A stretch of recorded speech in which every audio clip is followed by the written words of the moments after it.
Wendy's CFL on TSN is brought to you in part by Wendy's, the official hamburger of the CFL. Wendy's, it's better here. By Molson Canadian, I am Canadian. And by Rogers AT&T Wireless. Imagine getting more from your phone. Well, good evening from coast to coast to coast on the eve of Canada Day in the Skydome in Toronto. One of the great rivalries in Canadian sports, the Battle of the Golden Horseshoe. Underneath the CN Tower, beautiful night for football. Wendy's CFL Live, 24 degrees Celsius. Just a little breeze blowing, but of course in the Skydome, it swirls at times. And we're getting ready for the Ticats and Argos, who both have had some time off to think about each other. Ron Lancaster, right after the Ottawa loss, put the pads on his football team, something he never does as a veteran coach, to send a message to the squad. Game one wasn't good enough. I thought you were going to say he was going to put the pads on. He almost did. Two of the most exciting players to ever play in the CFL are now coaching these two teams. Ron Lancaster, of course, and pinball Michael Clemens. Did not coach this team at the beginning of last year. This was the time when they were taking a few baby steps under Gary Echeverry, and it just went bust. And then they still were able to make it to the playoffs. Last year, Joe Montford was in blue. It just didn't look right. It was kind of like Wayne Gretzky in a St. Louis Blues uniform, or Joe Montana in a Kansas City Chief uniform. It just wasn't right.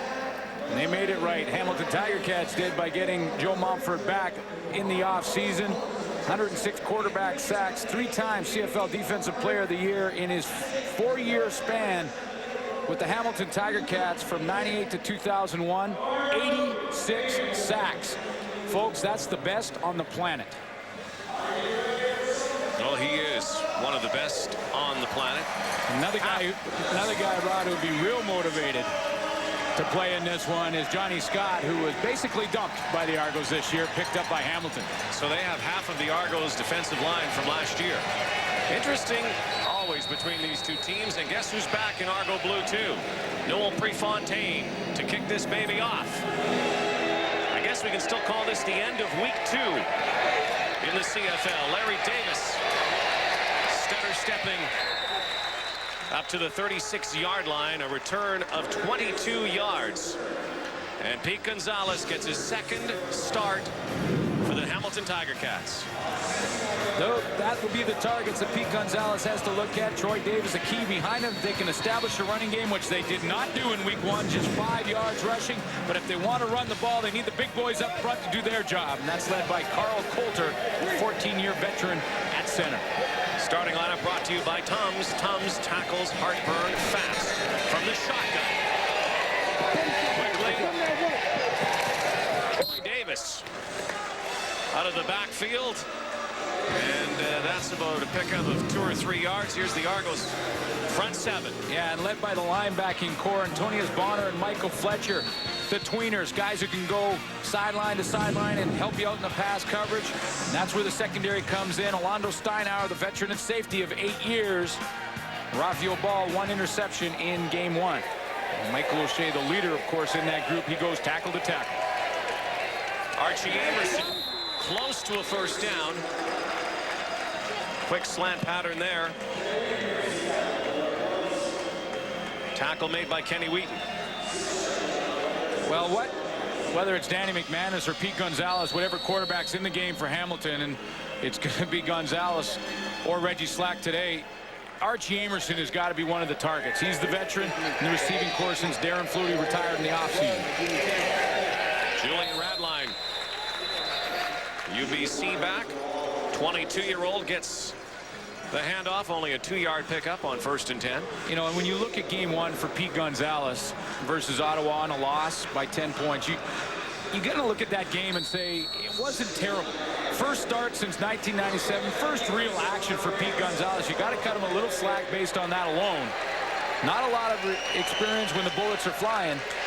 Threw a couple of interceptions, 0 TDs, but it wasn't terrible. As bad as that, as strange as that might sound. Archie Amerson behind him, incomplete pass. That will bring on Paulus Baldiston. So Pete Gonzalez couldn't keep the drive going here in the first possession for the Hamilton Tiger Cats. Disappointing for the Tiger Cats, terribly heartbreaking for the Toronto Argos in their first week loss. Oh, talk about playing till the final gun. Saskatchewan stole one. Credit to them for playing hard for 60 minutes. And I talked to some of the players from the Argos before this game, and they said, if we're up on this one, we're going to keep scoring until that final gun goes. Long bombs all the way. Bashir Livingston is back. Also with the Argos, the special teams for the Argonauts should be a little sharper here tonight with Livingston and Prefontaine, but nowhere to go as he bobbles the punt. And here's Damon Allen, second game in double blue. His targets, Michael Jenkins behind him, Daryl Mitchell. That connection should be a big one throughout this season for the Argos. Mitchell and Damon Allen. And up front, Chad Folk, the center, 7 years in the league. You look across the board, really the only rookie, John Fugel, the right tackle. Chad Folk, since he's been here, has had 15 people on his backside. 15 quarterbacks in Argo double blue. It's a lot of people, and some of the great ones. Now he's got one of the legends in Damon Allen. Here's the front seven for the Hamilton Tiger Cats, and there's the big one, number 53, Joe Montfort. And Johnny Scott. Let's watch both of those guys playing this one. They have something to prove. And then in the secondary, Rob Hitchcock out of the middle for the first time in a long time with the Hamilton Tiger Cats. He broke his arm in the preseason and may be returning sooner than later. Allen rolls to his right. Dodges a tackle, lobs it up. Catch is made, and a big hit there. Daryl Mitchell with the catch at the midfield strike. Brandon Hamilton is slow to get up. Daryl Mitchell went up over top of him. Hamilton, a couple of interceptions in week 1 versus Ottawa in a losing cause. But watch Damon Allen, little dance there, throws on the run. Truly amazing what he can do athletically. And this is the guy we talked about all season long. It'll be fun to watch these two and how they develop and how that relationship develops, because both like to play their best, at their best, when things start to break down a little bit. Allen up the middle again. Big pickup of about 6 or 7 yards there. And talk about what Damon Allen does athletically. And in warm-up, I was out there talking to him like I usually do before games, and he was rolling out down near the end zone and throwing the ball with his left hand about 35 or 40 yards. In a perfect spiral. In a perfect spiral. Of course, Damon Allen's right-handed, and I asked him about it, and I said, do you work on that? He says, every day in practice, I work on it just in case the one time in a game I have to roll to my left and throw it with my left hand. Well, we'll look for that. No, Michael Jenkins tries to burst to the outside. Looking for the first down, is close. Might have come up a yard short. Ticats are really going to have to rely heavily on their defense in this game, without a doubt. They need not only a defense to come up big in this one and limit what Damon Allen does offensively, but they're going to probably have to score on defense, just because of the inexperience at quarterback and the fact that they're trying to find themselves offensively without their starter, Danny McManus. Guys like Joe Montfort, Johnny Scott, they're going to have to make some big plays in this game tonight. Well, they scored on defense against the Ottawa Renegades. Brandon Hamilton ran one back. You know you're in tough when you're hoping that your defense adds some points on the board. Driving kick into the end zone. And giving up the single point is Larry Davis, one of the rookies on the Ticats roster. 1-0 Toronto. The first quarter at Toronto.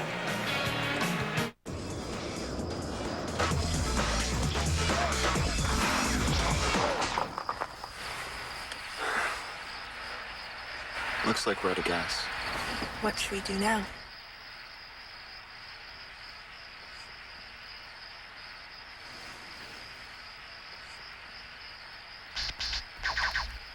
Play better games on a better phone. Make it a wireless summer, only with Rogers AT&T. Imagine. For me, getting sacked is not good news, but at least this season will be good news for those who require the services of a food bank. Every time a CFL quarterback gets sacked, Purolator will donate his weight in food to a hometown food bank. Catch the Purolator Tackle Hunger Sack Tally during CFL games on TSN. When your first name is Armor, you don't just clean and shine. you protect with just a wipe. Armor All Protectant Wipes. And introducing new Armor All Car Wash Wipes.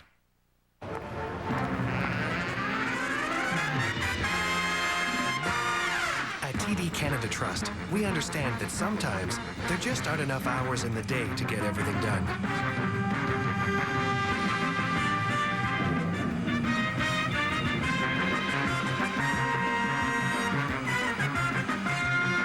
Which is why we have longer hours at more branches.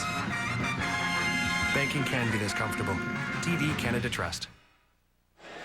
Well, there's something we might see someday as maybe a broadcaster or a coach, Danny McManus on the headset, but the Ticats want him at quarterback, but not tonight. Here's Lisa Hillary.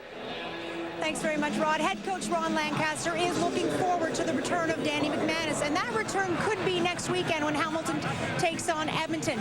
Lancaster said to us yesterday he is not a believer in the two-quarterback system, so no matter how well Pete Gonzalez is playing, Danny Mac is their #1 QB. Back to you guys.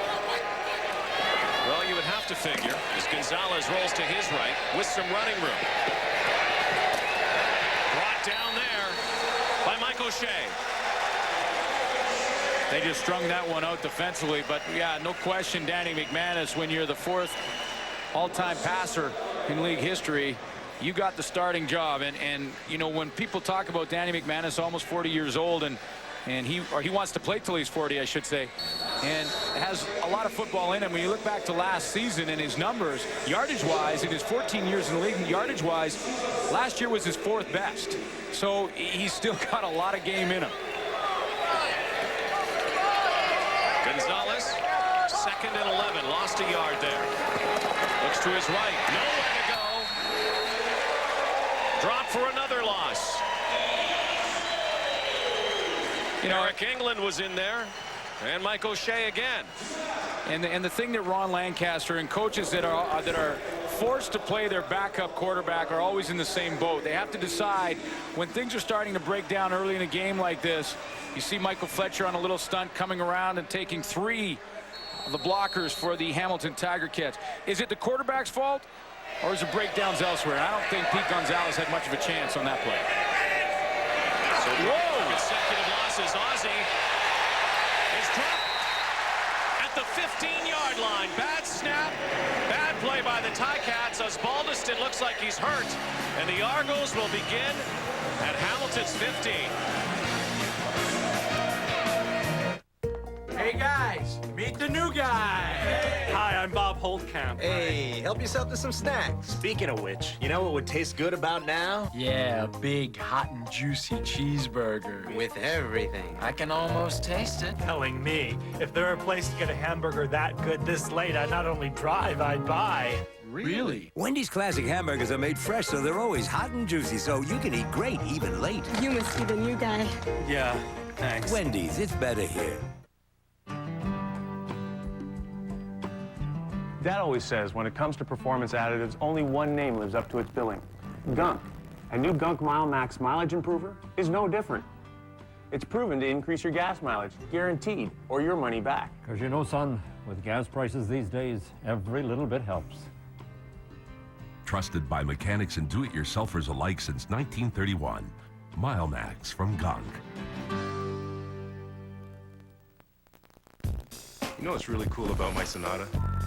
Air conditioning is standard, even on the base model. Our list of challenging bike trails has grown exponentially. Along with our savings. Thanks, Santa Fe. Hey, Johnny.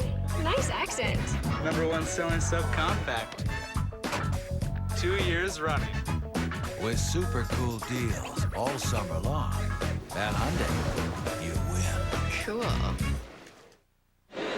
Well, veteran Paulus Baldiston looks like he might have tweaked his shoulder. Take a look where Ozzie is. Wait a minute here. This is Paulus Baldiston. I just want to show that's the ground down there, and this must be an optical illusion or something, because that looks like he looks like he got up there. And what he did, what Paulus Baldiston did, is he saved a touchdown. He saved the touchdown. He gave his defense a chance. That was a high snap by Mark Verbeek, and Ozzie looked like he hurt his shoulder when he jumped up that high to try and knock it down. And what he's done is he's given his defense a chance. hold him to a field goal. Jenkins and Bowles in the backfield. Allen to Michael Jenkins. Cuts inside down to the 5. Good play by the Argos. It will be 1st and goal. The timing of this play is absolutely perfect. As Damon Allen lets go of this football, Michael Jenkins does not look back. The ball is already in the air. Then just as he turns, it arrives into his hand. That ball is going to leave Damon Allen's hands now, and just then is when Jenkins looks back, the ball arrives, and now he has time to get his shoulders square and go north-south with the football. From the 4. Allen, play action, nowhere to go. Tim Cheatwood. Well, Cheatwood did his job, and he was on an island out there until he got a little help from his friend, but that's all he had to do. Tim Cheatwood was just trying to buy some time so he could get someone else to come in, because one-on-one, Damon Allen wins that battle.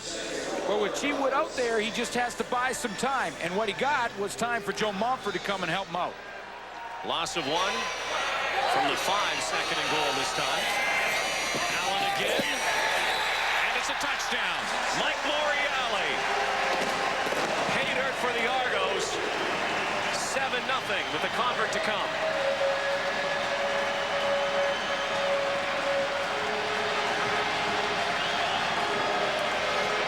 You know, there are a lot of players, Glenn Suter, that get jacked up for this, particularly when they played on the other side. Like Mike Morreale had some great years in Hamilton. Again, Damon Allen's timing, Rod, looks perfect. He's a little bit of a rub play to get Mike Morreale to the outside. And that ball delivered right on time. Prefontaine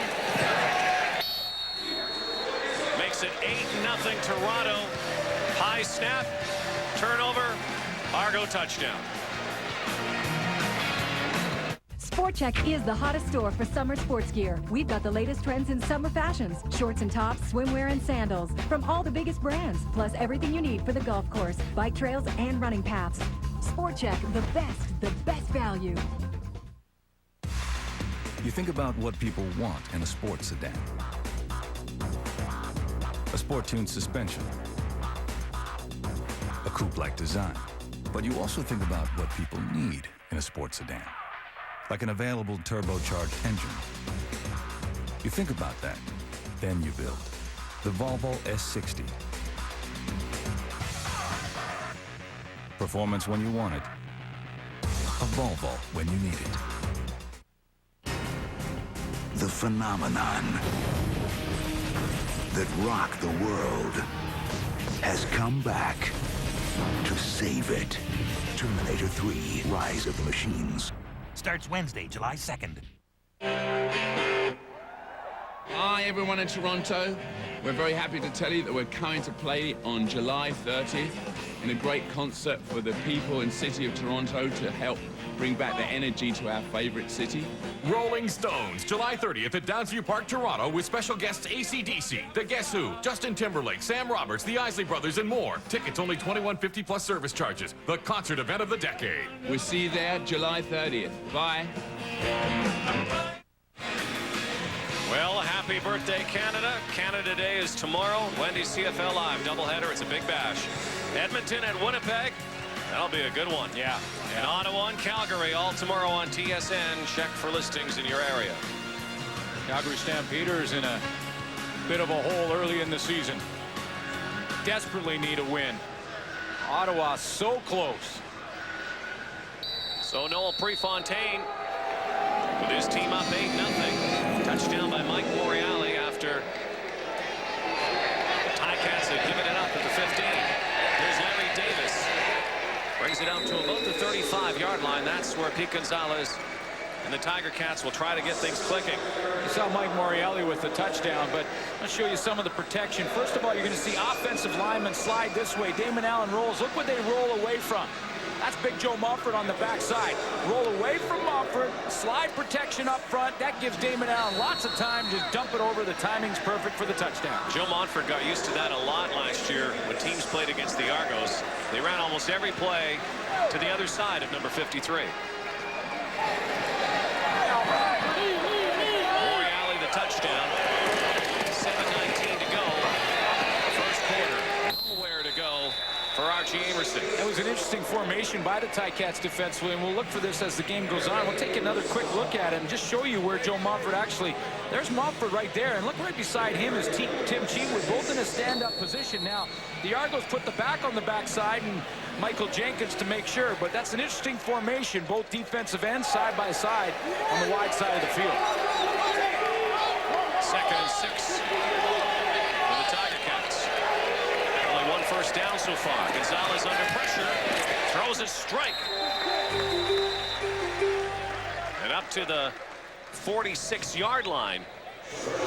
Well, this is Pete Gonzalez with finally a little bit of time to throw the ball, and he has it because of his fullback, Julian Radlin, someone they're very, very high on. Watch him slide underneath and do a good job of a blitz pickup right here. He sees the blitz coming, a little stun underneath, and right there he cuts down Antonius Bonner.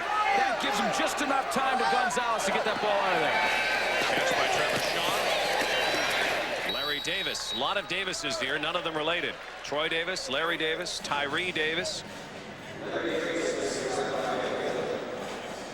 And that's what, you know, when you need protection, you've got a rookie at fullback. It's not always just your offensive line that is responsible for protection for the quarterback. Now, Pete Gonzalez didn't have a whole lot of chance to throw the ball in the first couple of series.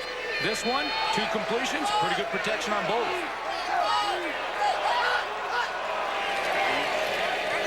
Gonzalez scrambling now, throws it away.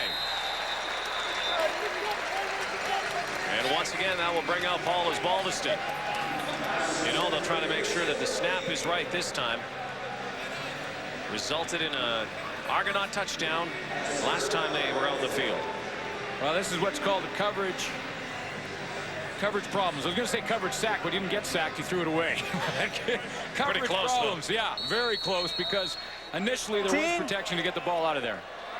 Bashir Levingston is back again. A little high that time. Nowhere near last time. Levingston flags in the 48-yard line. There was a flag down, 37-yard punt, and a 1-yard return by Levingston. Bashir Levingston, we'll remember him from last year's playoffs, and the Argos took a good run at it. Gave Montreal all they could handle in the final. And one of the reasons for that was his return ability. Old Lane, Toronto, 32. They're happy to have him return to the Argo lineup. Tried out in the NFL, went down to Miami's camp. 26-year-old of Eastern Washington. It'll take him a few returns to get back into the flow of things. You saw him in the very opening kickoff fumble the football, and it looks like he's trying to find himself and get his feet planted in the ground again. But he will be, and he's talking to a pretty good return specialist in his time, Mike Clemens, over there. That's it. Lyle Knight is wide right. Tony Miles, former Ticat, wide left for Damon Allen. From his 8, there's Miles. Very close to a first down. See, and the Argo offense is clearly designed for this game to try and throw as many plays as they can away from Joe Montford's side. And normally speaking, he will line up on the wide side of the field. Montford's going to come from here, so where does Damon Allen go? He goes the opposite. He's going to try and roll to his left, seeing Montford, make sure he gets out there, and that ball is gone in a hurry, opposite Joe Montford. Miles and Randy Bowles in the swap for Joe Montford. Jenkins stuffed on 2nd and 2. You know, but Montford, even when that play's run away from him, he's going to try and get involved in as many plays as he can, including the running game, and basically slides down the line and is in position to get involved in that tackle. And he's playing beside Johnny Scott, number 72. He's in the down in the 3 stance. Now, there's a nice job of Montford controlling that cut block, sliding around and making sure he gets involved in the play, even though it's on the opposite side. Still a good yard, a long yard. Argo offense wants to go for this. Damon Allen talking with the officials. And you know what Joe Montford just accomplished there, and that was pretty routine play as they discussed whether or not exactly how far away from the first down they are. That takes tremendous strength. That's an offensive lineman that weighs 300 pounds that is trying to cut you on your legs and just basically dive on your legs. And Montford, with just his arms, basically held John Fugel off him to slide along the line of scrimmage, and that's the strength of Joe Mofford. Mike Clemens going to have to punt the football. Damon Allen, I don't think, liked the spot of that ball after the Jenkins run. Thought it was a little closer to the first down marker. Well, they're inside of a yard, and it's interesting. I know where they are in the field, it makes a gamble that much bigger gamble. Prefontaine is back, coming back from tryout with the Kansas City Chiefs. They didn't get a good deal there. Didn't really get a good look, and there is often politics involved in pro sports in all leagues, and I think it's safe to say Noah Prefontaine got caught in some politics in Kansas City. But I'll tell you what, the Argos are happy to have him. Absolutely. They said, and Mike Pinball Clemens has said, that Noah Prefontaine last year was their best player. Now, for the most part, if you're saying your kicker is your best player, you could be in trouble. However, with Prefontaine, because he's such a great athlete, it's not the same. You're talking your way through this thing. It's good. Good. You know exactly what I'm saying. It's not the same thing. I would say that's a bad situation. Chris Schultz will have something to say. But with Prefontaine, I mean, he was an all-star. That's right. And he was a free safety in college. There you go. Larry Davis, and flags down.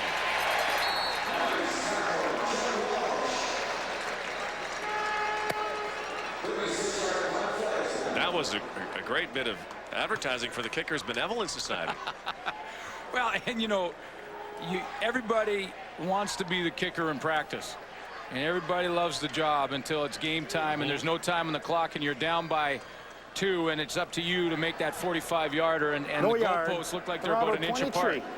First down. And kicking is such a mental game, and one of the toughest in the game when it comes to that is Noah Prefontaine. And boy, it can be fleeting. Look at Matt Kellett last year, practically pilloried in BC, and now he's leading the CFL in points. The Montreal Alouettes. Gonzalez. And this is Radlin again. Good chance to see him carry the ball for a couple of tough yards. And boy, are they ever high on Julian Radlin for a couple of reasons. We saw him make that nice block over there on Antonius Bonner, picking up a blitz, picked up the offense immediately, and Ron Lancaster, heading into training camp, basically told the fullbacks that they weren't going to go with a fullback. They might not even put one on the roster, and Julian Radlin changed his mind. Go, tighten it up, dude. So 2nd and 7. First time the Ticats have been over the midfield stripe. That ball knocked down at the line of scrimmage. And once again, they'll have to kick it away. Well, that one was knocked down, but Julian Radlin, one more time, just to wrap up that story and show you how focused he is on executing his assignment on every play. He's got to pick up the blitz. Now, Michael Fletcher is coming over here, and Fletcher ends up in this gap. And watch how Radlin tracks him the entire way. He sees him coming from the outside. Well, then he got to slip back in, and he tracks him all the way across the field. And he's right there on number 2, not allowing him back in that backfield. Ball punted away, but only about 15 yards. Nothing needs to be said.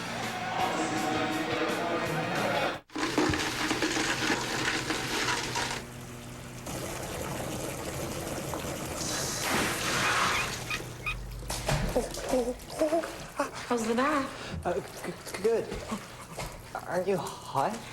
Guess I just don't feel the heat like you. Is that an ice cap? Mm-hmm. Oh, where's mine? Right here. Tim Hortons Iced Cap. Totally creamy, totally cool. Just $1.69. Damon Allen and the Argos leading 8-0 with 2 minutes to go first quarter. Allen scampers. Pressure on. Moriale got his hand on it, but that's all. Damon Allen was dumped in the backfield after the Ticats gave up the football and a punt of 19 yards by Paulus Baldiston. Damon Allen 4 times in his career over 4,000 yards passing. Of course, he is climbing up another ladder, and that's for touchdown passes. And in the offseason, I had a chance to go to Damon Allen's house in White Rock and do a little interview with Damon. And he has a beautiful house, the upside of playing quarterback for as long as he has. Rolling again. Out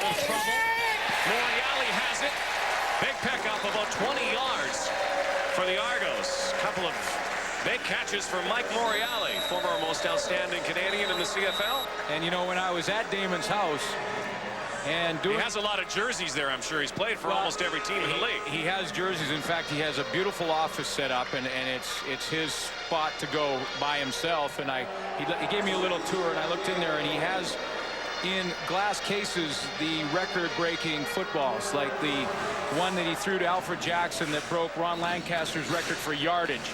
And then I look along, and there's about 4 of them, and then there's a spot in between 2, and I said, well, what's this spot? He said, that's for that one, touchdown passes. And he said, I want that one. Ron Lancaster holds it. I'm going to go get it.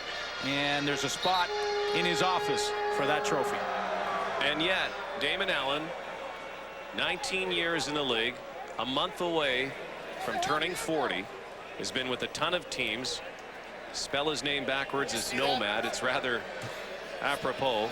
He has never been an all-league all-star.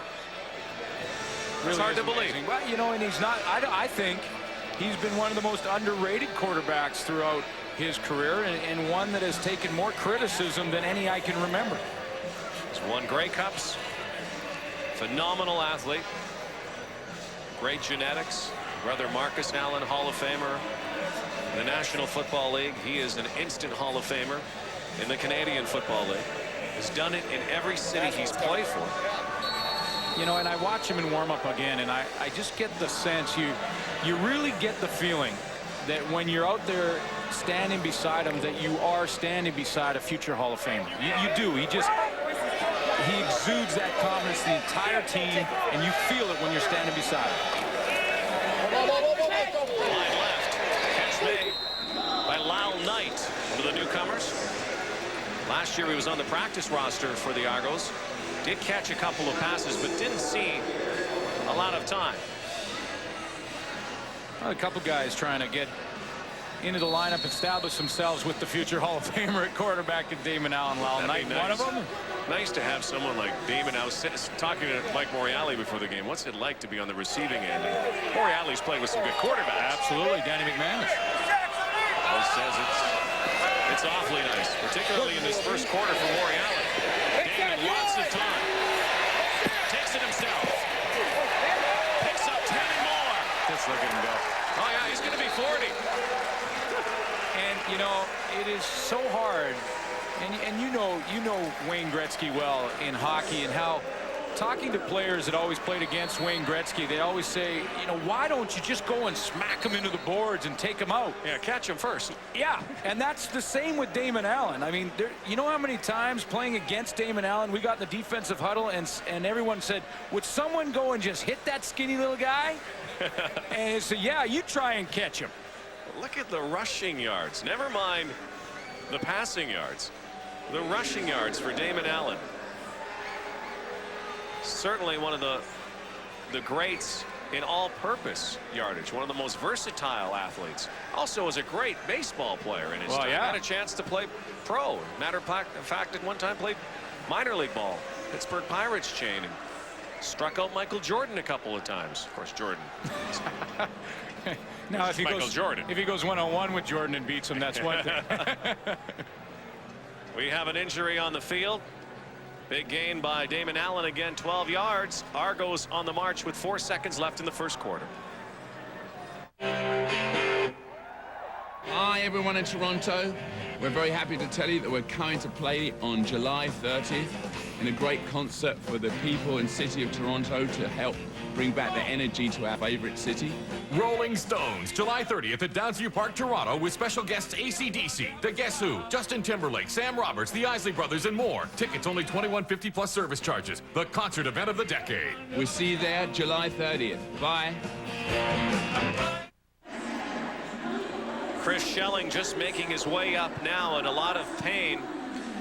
He made the hit on Damon Allen in that scramble. Woodson's in chase. There's Schelling. He turned, and he might have. You see how Woodson, number 17, flies over Schelling? I think the two may have collided. There's Woodson's leg coming around, yes. and you see Woodson go over top. Schelling's leg, as it trailed, coming across that pile, hits his own teammate. Right there on the side of the leg, and it's, for the Ticats, it's a good thing Woodson wasn't hurt as well. Well, The way it's been going for them this season, you might have expected it, with Rob Hitchcock going down, Danny McManus in games against the Toronto Argonauts in the preseason.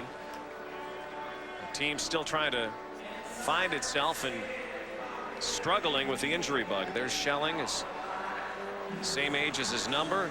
Looks like he's going to be all right. Well, and they're not just key guys athletically. When you're talking Danny McManus and Rob Hitchcock, they're also, you know, your leaders on both sides of the ball. And then you go to Chris Schelling, a 6-year veteran, and he's one of the guys that can take up some of that slack on defense for Rob Hitchcock and say, you know, I can call some defenses. He gets hurt and knocked out of the game. You start to lose your leaders and the guys that are calling the plays for you. Ticats offense will have to kick it into gear. Have to hope for a stop here, which will be the final play of the first quarter, barring penalty. And there's a penalty, just like that. Looked like the Argos, I think it might have been a bit of a false start there. It was Daryl Mitchell.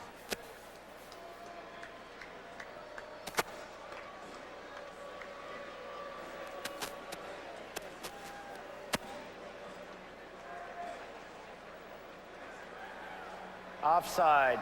Toronto 87. Still first down. So 1st and 15. See, receivers, when they waggle towards the line of scrimmage like Daryl Mitchell is here, have to keep moving. You see how he hesitated just as he hit that line? And then right after the flag came out, he turned around and realized it right away. Mookie Mitchell has to be happy that number 9 is there. There's Daryl Mitchell. And that will be close to a first down again. That is the final play of the first quarter, dominated by the Toronto Argonauts. Mike Morreale, touchdown catch from Damon Allen. And a catch here by Daryl Mitchell. Second quarter upcoming. Back to Dave Randall. Thanks, Rod. One of two nice catches by Mookie Mitchell, and of course a great run by Damon Allen. The Argos have dominated offensively. Hamilton not able to get much going with Pete Gonzalez at the quarterback position. Is it the Toronto D stepping up, or is that O-line collapsing for Hamilton? What is it, Matt? Combination of both. Toronto D stepping up, secondary shutting down the receiving core of the Hamilton Ticats. And here we see the first play of exactly that, when the Toronto D drops off into a zone. Nice play action here. Buys Gonzalez some time. Coverage sack right here. And simply O'Shea just simply comes off and makes a nice tackle right here. Now let me just talk about it. We got Mihalik right here, and we've got a young back, number 33, Julian Radlin, right here. What happens is they both are eyeballing number 2, Fletcher, coming in this place here. And what happens is they come off, both block Fletcher, leaving O'Shea for a back-to-back sack on Gonzalez. You know, he's coming up big, so your secondary's coming up big. Breakdowns, offensive line, Chris, you know a lot about that. Yeah, but not, I've had not my good specifically. moments, my bad moments. Yeah. But Jock's scenario where it's just not happening for the Hamilton Ticats right now. Well, it's happening for the Toronto Argos, and it's certainly happening for Damon Allen. He showed me a little something on a couple of plays in particular. He's got all his faculties working for him. Watch him drop this ball in here. Look what he's looking at right here. He's looking at 2 players side by each, and he drops it right over Fisher's head beautifully into Mitchell. And that's just a beautiful touch pass. And here we're going to see him down by the goal line, and he makes a lovely touch pass as well to Jenkins before he's looking. I like what he's doing. Jock, I can't believe I'm going to say this, but Noel Prefontaine, huge for the Toronto Argonauts last year, 84% field goal efficiency, 46.1 yards per punt. He was a 59-yard punt. The very first time he was there, he's going to make a big difference. I don't want to make a big issue out of this, but you have talked about kickers more than at any other time in my entire life. Throughout the whole last season, you've talked more about kickers already. Turning over a new leaf. Good for you, Schultz. New Schultz as we send you back to Skydome, Rod and Glenn. Well, that's the kicker, I guess. I like the old Schultz. I don't want him to change. I love Schultz. Got a more sensitive side now, I find. Well, that's okay. That's good. 8-0 Argos after the first quarter. First 2 downs, 2 first downs for the Ticats, just 27 yards passing. Well, the good news is, though, the time of possession is about equal. And I say that's the good news for Hamilton, that they haven't left their defense on the field all that long. Damon Allen from the 37. Again, Mitchell tiptoes the sidelines. So Mookie Mitchell's been on the receiving end of 3 now from Damon Allen. Daryl Mitchell last year he finished about 7th in yardage in the league. But that's when he was with a team that went through a couple of quarterbacks early on and then had Reggie Slack late. And Reggie Slack is a guy who likes to do that running game, involved in running game more than anything. Allen again. Over the middle. Into coverage. 2nd and 4, and that will bring out Noel Prefontaine and the kicking team and try to make this an 11-0 game. You know, but I look forward to watching Allen and Mitchell all season long, because even though Daryl Mitchell finished 7th in yardage last season, when you take the best receivers, or arguably the best receivers from a year ago, the top 3. They didn't have Damon Allen throwing the football. Milt Stegall, Terry Vaughn, Travis Moore. Those were the top 3. But look at their yards per game in the career.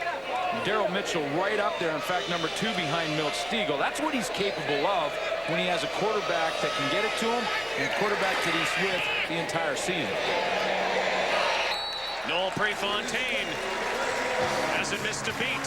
11-0. Toronto at Skydome. They're ready to play. Are you? Play $1 Million Touchdown to Win at Safeway. If your name appears, you've won. A family-size countertop microwave from GE Appliances with instant on controls including popcorn and beverage buttons and child lockout option. Or a JVC digital home theater system. Enjoy your favorite DVD with 325 watts of digital surround sound. JVC, the perfect experience. Swipe your club card at Safeway today. Who will be today's player of the game? You make the call. Vote for the Rogers AT&T Player of the Game by text message or online at CFL.ca. Using your Rogers AT&T wireless phone, type the first letter of your player's city and his jersey number as your message. Then, send to Go CFL or vote online at CFL.ca. Vote for the Rogers AT&T Player of the Game during TSN's 4th quarter. There's great prizes to be won. Full details at CFL.ca.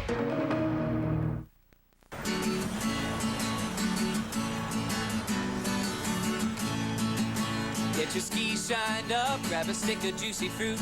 The taste is gonna move ya. Take a sniff, pull it out. The taste is gonna move you when you pop it in your mouth. Juicy fruit is gonna move ya. Sweet. Introducing new Juicy Fruit Red. Sweet. Well, Danny McManus out with a sprained right knee. When will he be back? Many people felt it would be tonight against the Argos, but head coach Ron Lancaster thought otherwise. You have to have a firm belief in your own mind that you're capable of playing. I'm not sure I saw that in Danny this week, because he talks to the trainer and the doctors all the time, and he never came to me and said, I'm ready to go. So, I don't expect him to either.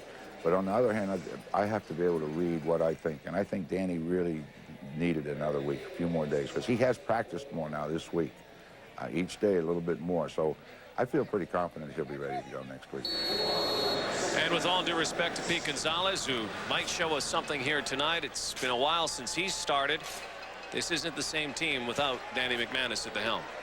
No question. I found it very interesting to hear Ron Lancaster say you have to read the player's mind a little bit. Breaking a couple of tackles is Andrew English. You know, no way again, and it's 2 and out for the Ticats. Because that's very interesting. That when you look at what Danny McManus has done, and you look over his career, 42,528 yards, just a few touchdowns at 209, and that's what they're missing. And when Ron Lancaster says he has to read his minds, because Danny McManus is such a competitor that if you go and ask him, can you play? He'd probably say yes, whether he could or not. Another bad one. Look out. And gone for a touchdown is Clifford Ivory for the 2nd time tonight. The Ticats blow it on 3rd down. And Paul Osbaldiston can only shake his head. A couple of high snaps, and they both resulted in touchdowns.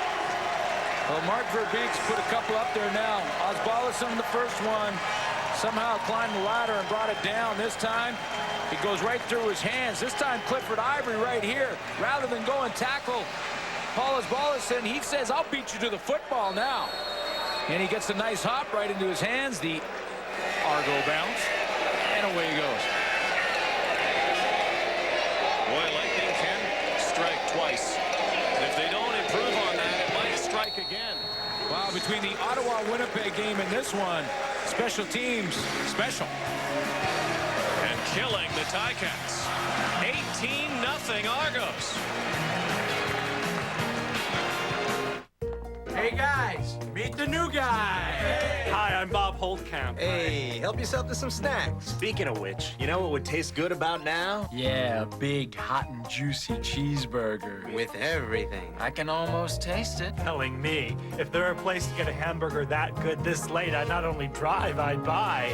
Really? Wendy's classic hamburgers are made fresh, so they're always hot and juicy, so you can eat great even late. You must be the new guy. Yeah, thanks. Wendy's, it's better here. Brazil has never put a man on the moon. We haven't engineered a safer car. And we didn't invent the Easy Boy recliner. We had better things to do.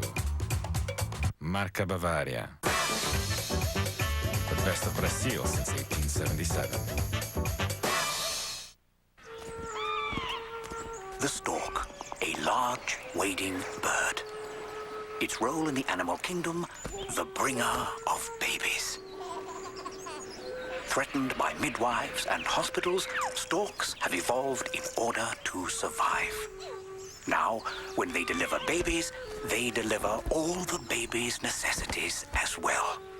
As a result... If life were like that, you wouldn't need a Visa card. What an air attack that will be tomorrow. Edmonton, Winnipeg, Jason Tucker, Milt Stiegel, the rest. Ottawa, Calgary, it's a Canada Day doubleheader. The Canada Day Bash, the CFL on TSN, Wendy's, CFL Live, Twin Bill tomorrow. Happy Canada Day to everyone watching. Argo fans are enjoying the eve of Canada Day so far. They're having a ball. Mark Verbeek isn't. No, because the Tiger Cats are giving up the ball a couple of times. He's going to take his frustrations out on the special team as they return this kick. Larry Davis is back. And once again up to about the 34-yard line where the Ticats will try to get something going. You know, and maybe Mark Verbeek has got too much on his plate. And let me show you what I mean, because you just saw Michael Fletcher. Look right here. That's center Mark Verbeek and Michael Fletcher. Fletcher's going through the gap to Verbeek's right. And Verbeek, it looks like to me, is responsible for blocking him. He's also responsible for snapping the football. Oftentimes, centers in the punt formation don't have to worry about any blocking assignment. All they have to concern themselves with is getting the ball back there. If he has to snap and then block, obviously it's bothering him. Lancaster must be livid on the sideline.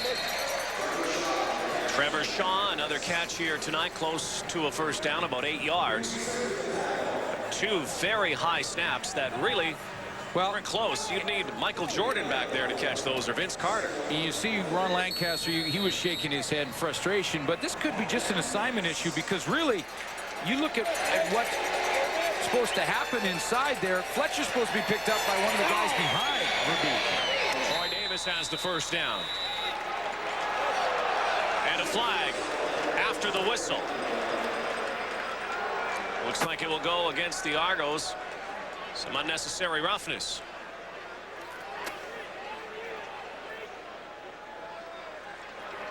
There is no infraction on the play. Or maybe not. First down.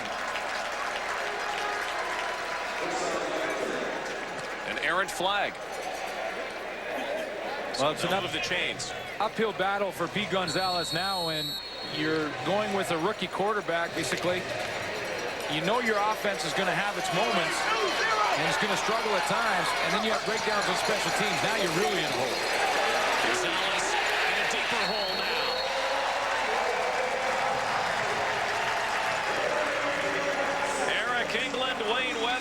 there.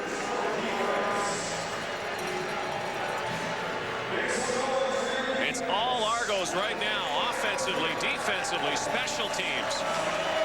Eric England just basically goes by both the man he had head up and Troy Davis in the backfield. Pretty good agility from a big man in Eric England. Second and almost 20. 3 sacks already, maybe 4. Ball is fumbled. This one's created from the safety position. Orlando Steinauer comes up, and this time they send more pressure. Steinauer occupies the block of Pascal Charron, and that causes all kind of protection problems. Steinauer's from this side of your screen is going to come right in this gap. And watch number 50, Charron, try and pick him up. Here comes 21. Oh, I got to take him. He's the most dangerous. Now the breakdown begins, and there comes the sack from the backside, Marvin Thomas. They hung on, but will they be able to hang on and boot it away? Better snap. Oh, almost blocked. Livingston from his 40. Paulus Baldiston's going to have nightmares tonight if this continues.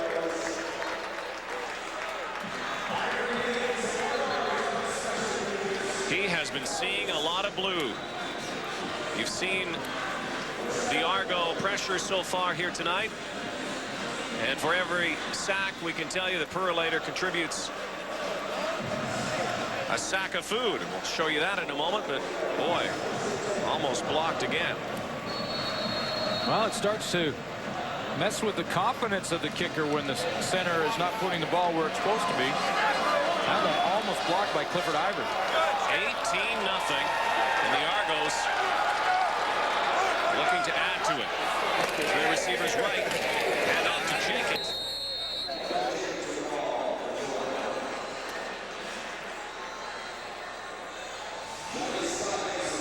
So we talked about those sacks, and I think this is a great promotion, Suits. Yeah. Perlator donating the quarterback's weight in food to a food bank. Toronto has 3 sacks here tonight. And look at the sack leaders. Brought to you by Perlator. Pete Gonzalez weighs 235 pounds. That's a lot of food. Yeah. Perlator tackles Hunger. 2nd and 7. New quarterback in the game for the Argos, and this is something that Mike Clements wants to do in every game and get Marcus Brady in the game. Did that in the last game. Some people felt maybe they should have stuck with Damon Allen. Ron Lancaster included feels that you should just stick with one quarterback. Brady comes in, does not pick up the first down. Well, there's 2 schools of thought, and this debate will go on forever. And you're right, Ron Lancaster, who was a former quarterback, does not want, he didn't as a player want to be taken out of any game. I don't think he was taken out of too many guys. No. And if you have the same conversation with Matt Dunnigan, he'd probably say the same thing. Doesn't want to come out of any game. No player does. But from the coach's perspective, and the other side of the argument is that if Marcus Brady doesn't get some reps, he's not going to get better. Damon Allen will be 40 the end of July. He's got another good 10 years in him, though. When you look at him, you think so. He's a young'un. The way he's playing. Time count violation. 3rd and 5. So they'll send Prefontaine, who was a CFL All-Star a year ago. You know, and from my perspective, Saskatchewan Roughriders won the 2nd championship in history with 2 quarterbacks.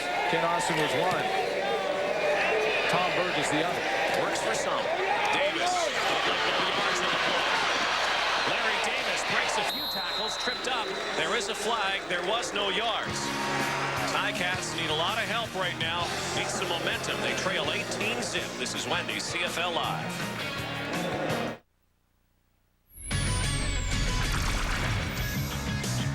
Welcome to the Sports Center Newsroom, everybody. I'm Blake Price. We'll get you back to the game in a moment. NHL teams have until midnight tonight to give players qualifying offers or see them become unrestricted free agents, and no surprises here. The Red Wings TSN has learned they've exercised the option on Dominic Hasek, who had supposedly retired after winning the Cup in 2002, and he still might be retired, but if he comes back, he'll get $8 million a season.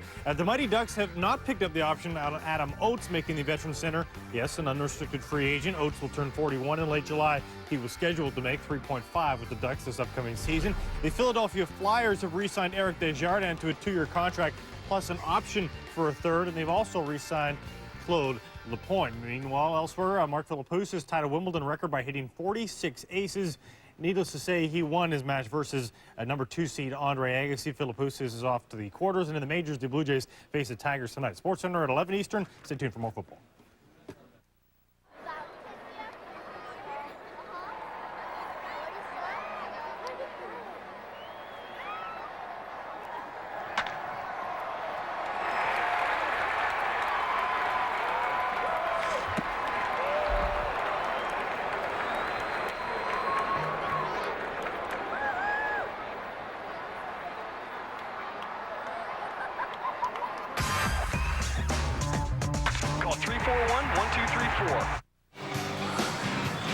Well, Friday night, Damon Allen makes his return to BC.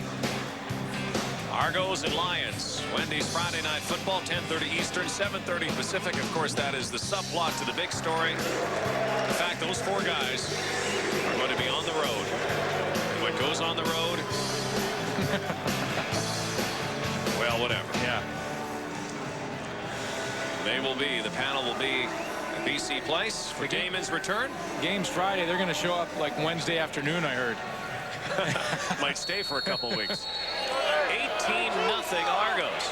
8:40 to go, second quarter. Uphill battle here for Pete Gonzalez. Shovel pass. And there was nobody there. Well, there's 2 things, though. First of all, you have to have some kind of running game to be able to sell a play-action fake to Troy Davis, and then that would allow you to create an opening for that kind of play. Wayne Weathers was up the field and really got in the lane of that pass, but he had no reason to really respect Troy Davis on the fake. Tyree Davis is wide left. Gonzalez again in the shotgun. Get in there, Cliff. Has to run. Davis with a catch. Tyree Davis, who played in Calgary and Toronto last year, released by both, former Montreal Alouette. And they get to move the chains. Well, that was recognized. Tyree Davis recognized the blitz coming from the outside. It was Antonius Bonner, the defensive back, or excuse me, Kenton Wheaton, the defensive back, that came from the outside. And when he did, Tyree Davis recognized it.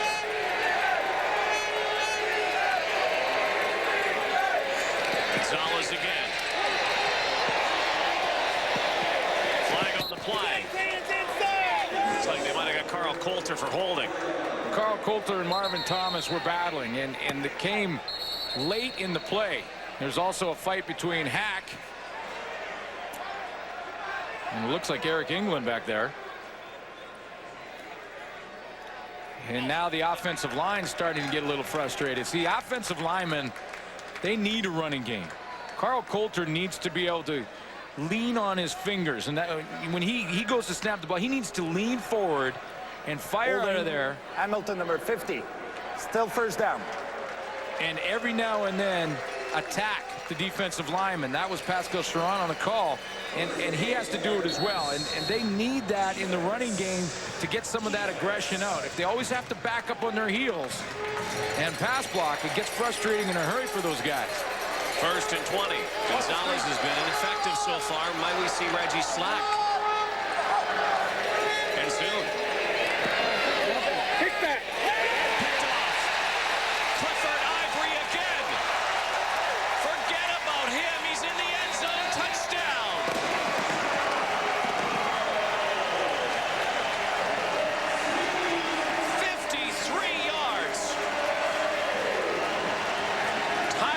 Continue to shoot themselves in their cleats.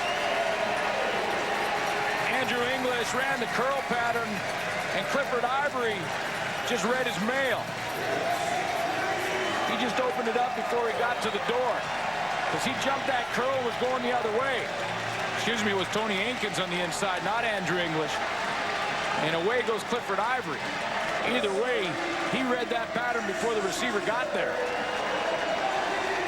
What a first half. What a quarter for Clifford Ivory. Saw a little frustration there from Pete Gonzalez. He's now become one of the scoring leaders in the CFL. Thanks to a botched snap. Bad throw. Touchdown Argos. 25-0.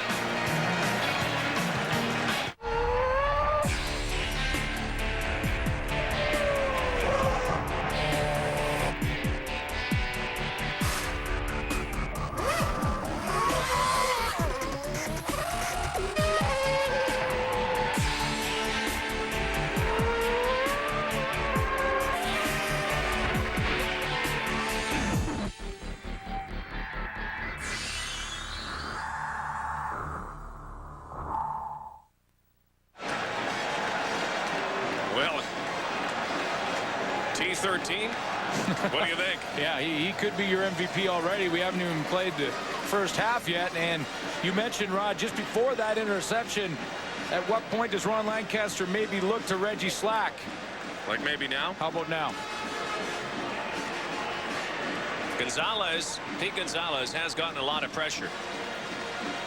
This time he stepped out and put it right in the hands of Ivory. And he has, a bit of a throwing lane.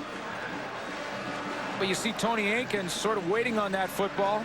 He had to really become defensive back, but give credit where credit's due. Clifford Ivory jumped it. He read the play. He jumped that curl, and really, because of the pressure that Pete Gonzalez has been under in this game, the defensive backs right now for the Argos are not respecting any type of deep pattern from the receivers of the Hamilton Tiger Cats, simply because they know Gonzalez has not had time to get the ball out on a deep pattern, so they're jumping all that underneath stuff. Just saw Reggie Slack and Carl Coulter work on a couple of shotgun snaps. Slack has the chin strap on. Looks like he will go in. Pete Gonzalez, second start since 1997 when he was at Pitt. Very discouraging for him. Certainly discouraging for the Hamilton Tiger Cats en masse. Just hasn't been Gonzalez. They've done it to themselves collectively.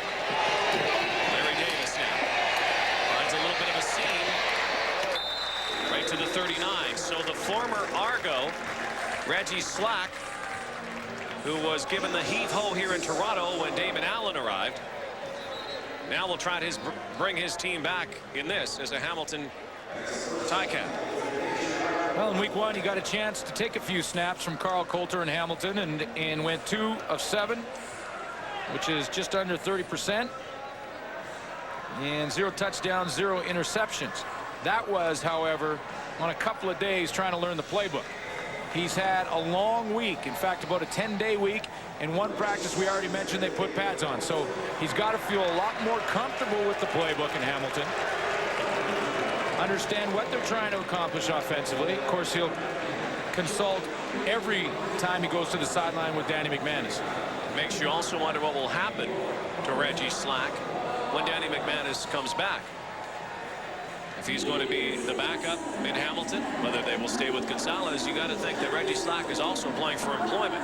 Without a doubt, and you are always playing that way, and every player understands one thing, and that's every position, is that when you're on the football field and you go across that white stripe, it's an audition every single play.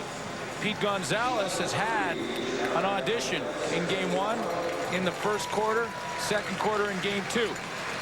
Now, you don't put everything on Pete Gonzalez's shoulders. You talked about protection problems, etc., etc. However, you're out there auditioning, and I would say that Reggie Slack is right now in the running for number 2 when Danny Mac gets back. 17 unanswered points in this quarter, 25-0.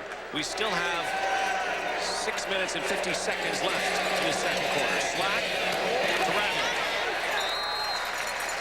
Well, and Rod, based on what happened to the Argos in week 1, don't think for a minute they're going to relax. You can bet that all week long they talked about Saskatchewan, how they came back, how they had really controlled that football game for 3 quarters. That was a W. And they basically had that one wrapped up, and Saskatchewan came back executed an onside kick, and then Corey Grant burned him for a touchdown to win the game. And so they're not going to let up in this one. I would suggest that might be the pattern all season long. Bring back some memories of that. I not want to see that happen again. Tyree Davis trying to break a couple of tackles on 2nd and 7. And once again, Aussie's going to have to punt it away. So it doesn't matter if it's Gonzalez or Slack right now. The Ticats cannot move the football. Well, there's Pete Gonzalez's audition. And there it is right now. And so 7 of 12 isn't that bad. Percentage-wise, not terrible. Not a lot of yards. So what does that indicate? He's dumping the ball off, taking the safety valve. He didn't have a whole lot of protection help. There's no running game to speak of to try and establish the ground game and give him a little bit of pressure, take off a little bit of that pressure. Clifford Ivory was in there again. Livingston backing up. Couple of cuts. Livingston. He's going the wrong way here. Still on his feet. Boy, he ran a lot. Or not a whole lot. But his team's up by a lot.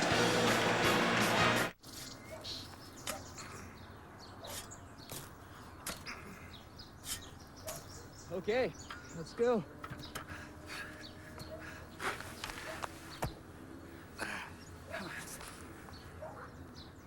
Come on, Grandma. Come on.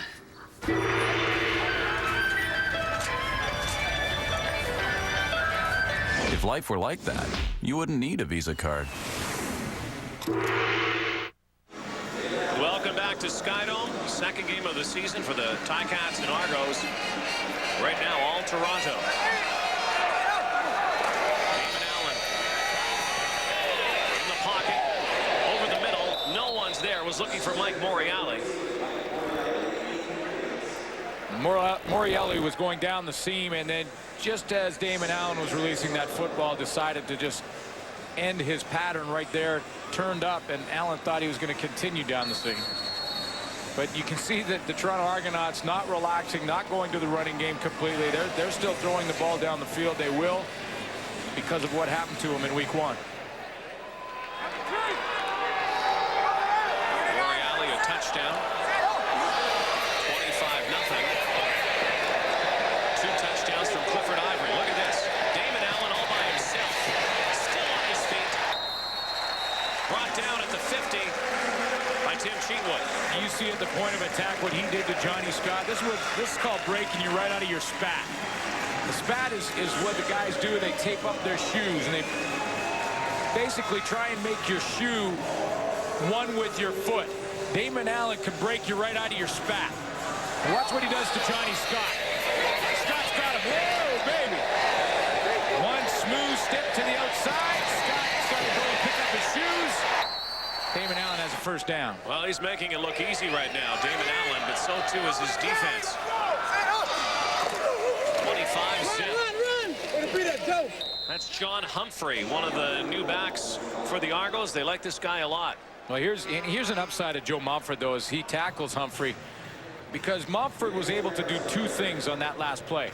He steps up the field. Take a good look at him here.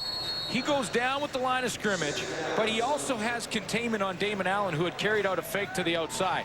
Had Damon Allen kept the ball, Mumford would have tracked him down. He handed it off to Humphrey, so Mumford slid in and made the tackle. 2nd and 5. Dump pass to Morreale. Has the first down and is thrown down by Kyle Walters.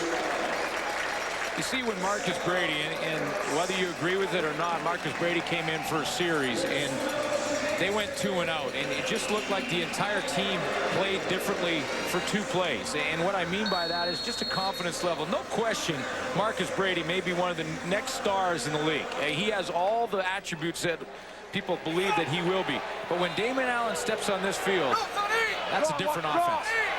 3 receivers to his right. Looks right, goes left, and is brought down forward. Cheatwood there. There's Joe Montford. Ball still loose. The official says.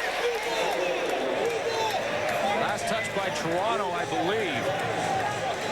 So it'll be 2nd down. And a long, long way. They almost lost 20 yards there. Joe Montford we saw earlier in this game his career sacks. Earlier in this game, we showed you how many career sacks Joe Mumford has. He has now 28 of these. That's a forced fumble. And if you add up the career sacks with the forced fumbles, he's been hitting the quarterback at least once every game he's been in his career. 2nd and 32. Dumps it off to Humphrey. Still hangs on. But the Argos, for one of the few times tonight, will punt it away. You see John Humphrey there? John Humphrey didn't know anything about Damon Allen. He thought he was sacked and the ball arrived in his hands. And we'll be back. 3-minute warning on the field.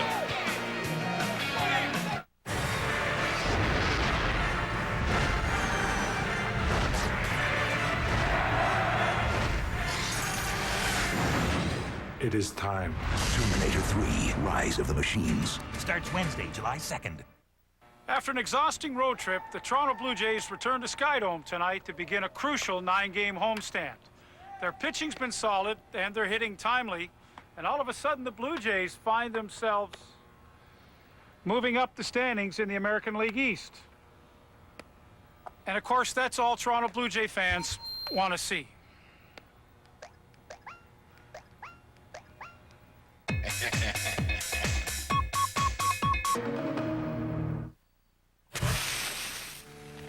No! No.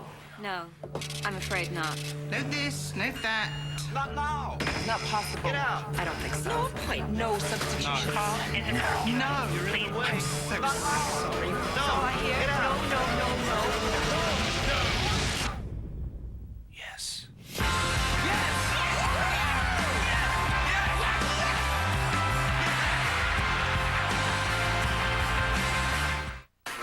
When your first name is Armor, you don't just clean and shine.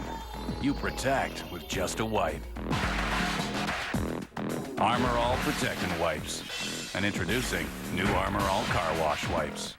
For your halftime viewing entertainment and enjoyment, Randorf, Dunnigan, Schultz, and Climbing coming up. 2 minutes and 39 seconds. Boy, they'll have a lot to talk about. Maybe that Joe Mumford play can be the one that sparks this Hamilton Tiger Cat football team. Not many positives for the guys in white here tonight. Prefontaine is back, and there's 25 to boot this away. 25-0 Argos. And a big kick. Sending Larry Davis back to his 20. Inside and up to the 26. The Argos doing a good job on special teams here so far tonight in more ways than one. So Reggie Slack back for the second time here tonight.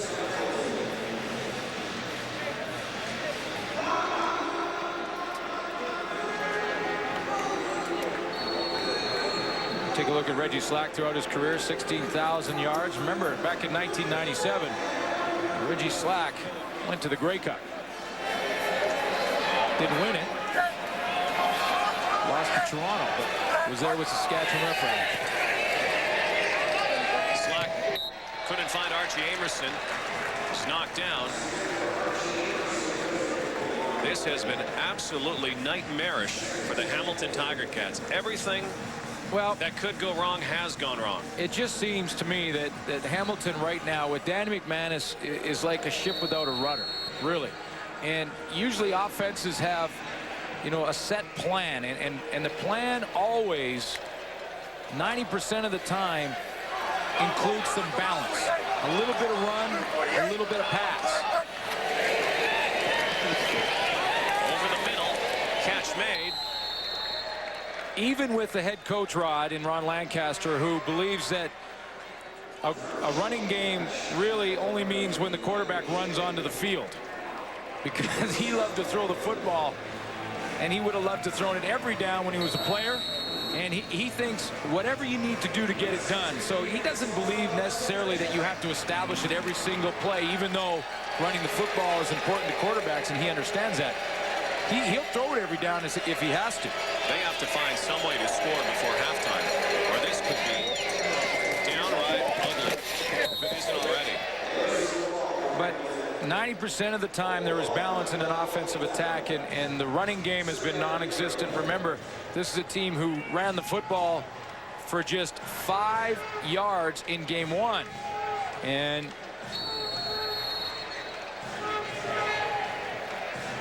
the last 4 seasons, they've been pretty good, not Look allowing. at that, 99, 7 sacks. Yeah. 6 already in 2 games this season. So when you're passing the ball every down, guess what? Defensive linemen understand that, and they're going after you. Slack gets it away and picks up the first down. Tyree Davis. You know, you go back to 99 in that 7-sack season. A couple of those guys are still around from that time. It must be very frustrating for them to know what's going on here. And how about this guy who would love to be out there right now? Well, and you know, the difference is quarterbacks that are young. And Reggie Slack doesn't really classify as a young quarterback, but Pete Gonzalez certainly. Let me get back to that point.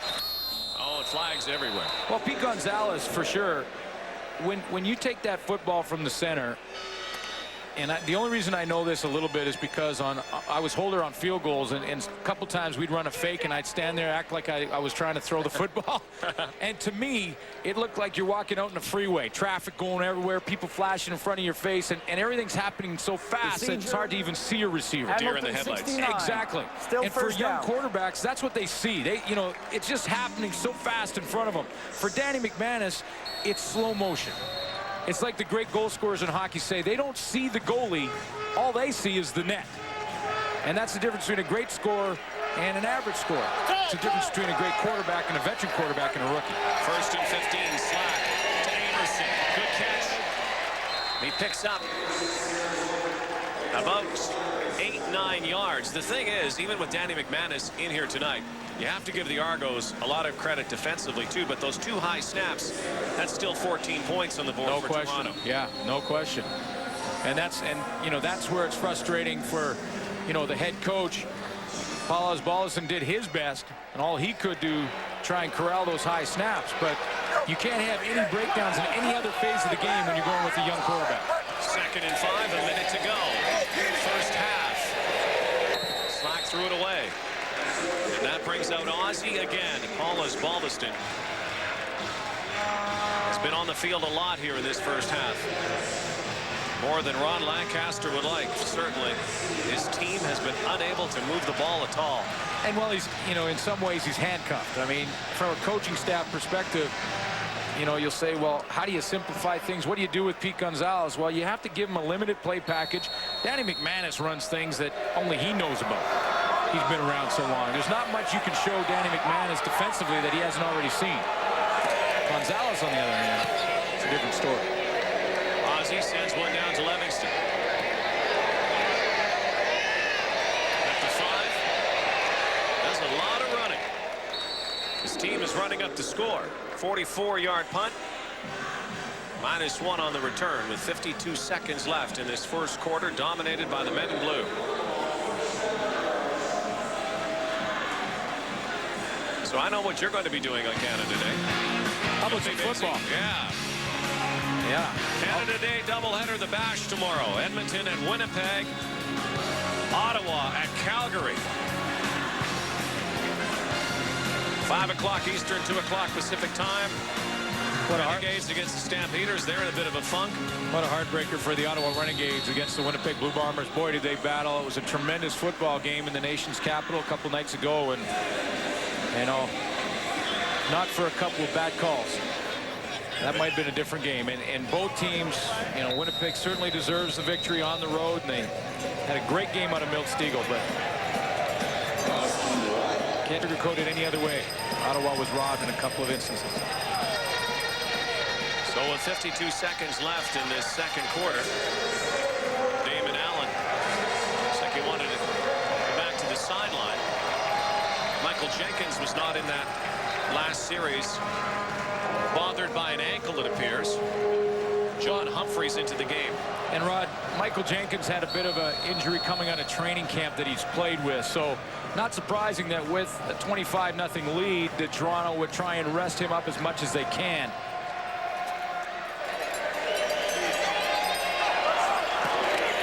From his 8, there's Humphrey. You know, you talked about that two-quarterback thing.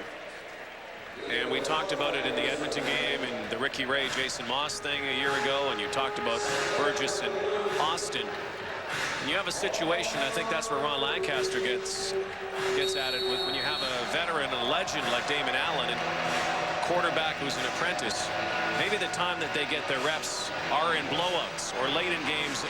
That's right. When the game is not on the line. Yeah, absolutely. You don't see that. You see it the other way a little more now. Now with his two-quarterback punch in the Canadian Football League.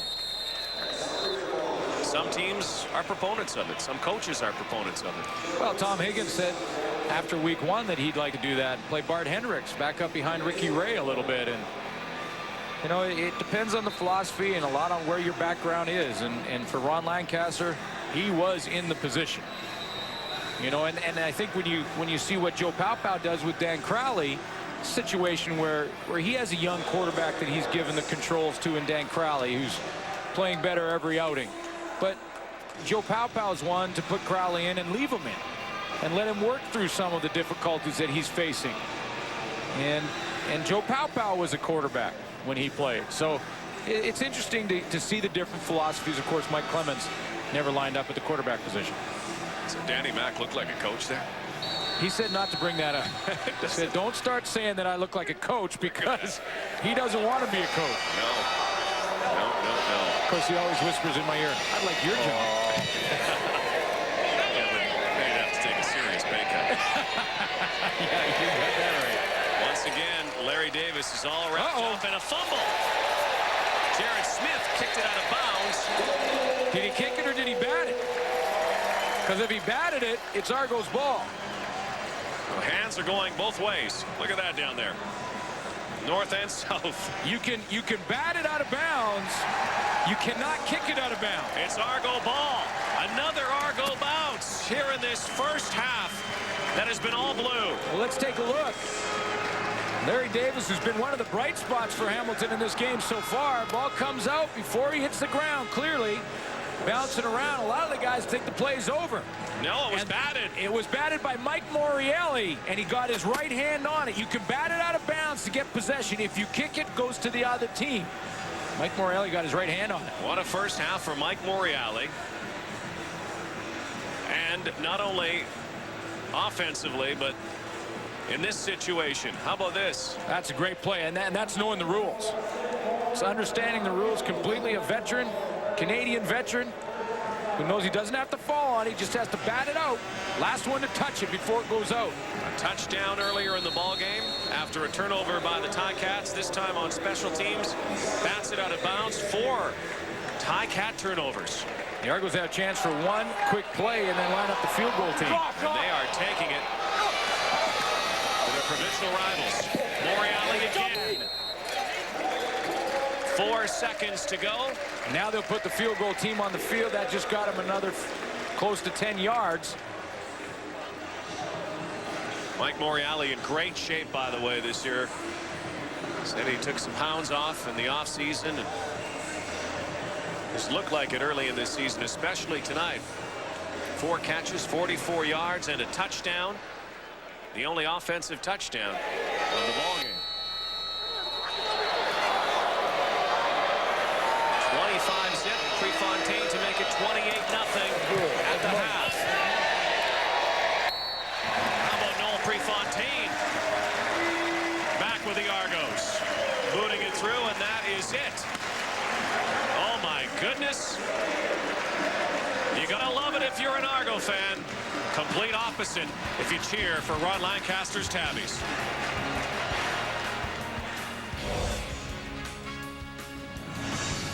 At the Half, brought to you by Wendy's, the official hamburger of the CFL. Wendy's, it's better here. All right, so this isn't an ideal situation for the Hamilton Tiger Cats. They've had better halves of football, and I'm sure they are wishing halftime would have come a little earlier than it did. Dave Randorf, Chris Schultz, Matt Dunnigan, and Jock Climbey. 28-0. 24 of those points coming off of turnovers. The Toronto Argonauts capitalizing, and Clifford Ivory, the former Hamilton Tiger Cat, came into the season with 1 career touchdown. He's got 2 tonight. Let's break those down, Manny. Well, he's simply just having a stellar night, getting it done, special teams, defense, but he's going to school because he's watching film and he's learned from what he's seen. Here he sees, it's pretty simple. It's a bad snap, he capitalizes, says, get out of my way, Ozzie, I'm going in for 6. and then this one here, let's take it back to last week. Vernon Mitchell from Ottawa steps in front of a Gonzalez pass. Similar little curl route this week. Clifford Ivory goes to school, watches some films, does the same thing.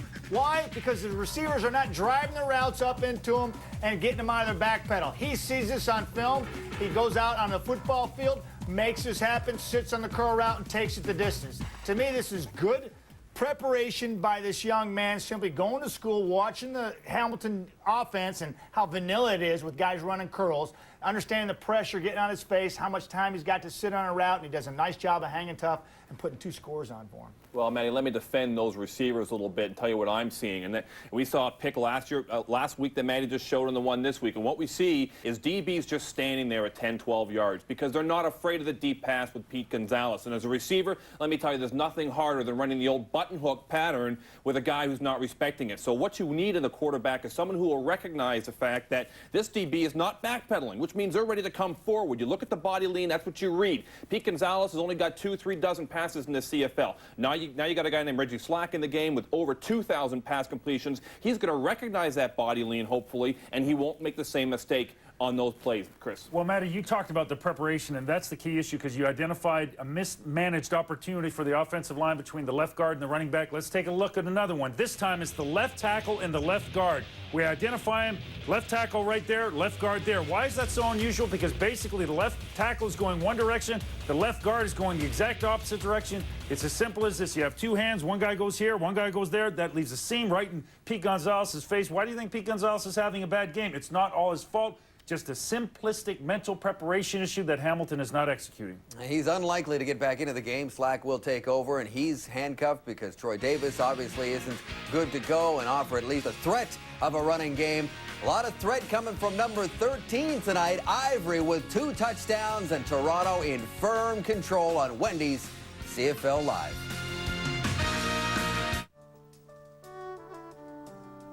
I can go east. I can take her to a nice restaurant. I can go west. I can play in the sand until midnight. I can do absolutely nothing. Here, I can create a scene. I can have a snowball fight in July. Can be just the 2 of us. I can show my family they're welcome here. I can tell our story. We can eat things we can't even pronounce. I can cannonball! I can feast with my friends. I can stand where no one has stood before. I can do Europe next year!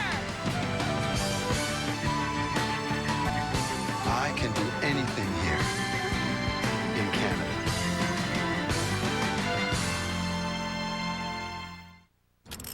Now this here, that's the drain plug. It lets the oil drain out into the pan. Remember, she's got a lot of mileage on her, but one day, she'll be all yours. Help keep the family car in the family with Valvoline's Max Life. Max Life, the first motor oil specially formulated to recondition used seals to help prevent leaks, helping your higher mileage engine run for a long, long time. Hey, after our naps, we'll wash the truck. Now try an easier way to wax. Wash car, spray on, dry off. Eagle One waxes you dry.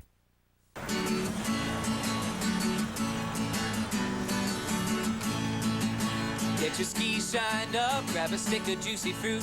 The taste is gonna move ya. Take a sniff, pull it out. The taste is gonna move you when you pop it in your mouth. Juicy fruit is gonna move ya. Sweet.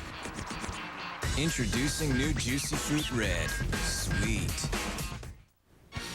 So, So we hope you will make plans to join us on Canada Day for the big Canada Day Bash doubleheader on TSN, which is going to start with that game right there, that matchup, Winnipeg and Edmonton, followed by Calgary hosting the Ottawa Renegades. Should be 6 hours of great football. Jock, what are you expecting to see? Well, you know, it's early in the season. We're only a couple of weeks in, but I tell you, there's no team that I've seen that's more physical so far this year than the Ottawa Renegades. I'm particularly looking forward to watching this football game tomorrow. You know, the Renegades may not always win football games. They're in their second year. They're a bit of an expansion franchise. But one thing is certain. When you play the Renegades, you're in for a battle. These guys hit led by Donovan Carter in the middle. Nobody strikes with their head like this guy. It's fun to watch. That's why it's so important, because Kahari Jones took some major shots in that game against Ottawa. So whether it's Deontay Whitaker or Wade Miller, the #1 issue is don't be a running back, be a blitz pickup artist. That'll be the key. Well, he's talking about the Ottawa Renegades being physical. I think the Edmonton Eskimos and the Winnipeg Blue Bombers are certainly two physical football teams that can flat out are going to lay some hat over there in the Canada Stadium. I'm looking at the Winnipeg Blue Bombers being one of the most difficult teams to beat in their own park, and it should be one heck of a challenge for the Edmonton Eskimos, one they've got to win. If not, they're already down 4 on them in Saskatchewan. Yeah, the Bombers are going to miss their big hammer at the safety position. Tom Europe out with a hamstring injury, but to tune in tomorrow should be a lot of fun. I'll tell you who's having fun right now. Mike Morreale and the Toronto Argos up big. You are no longer here on this stage. You are in your car, driving.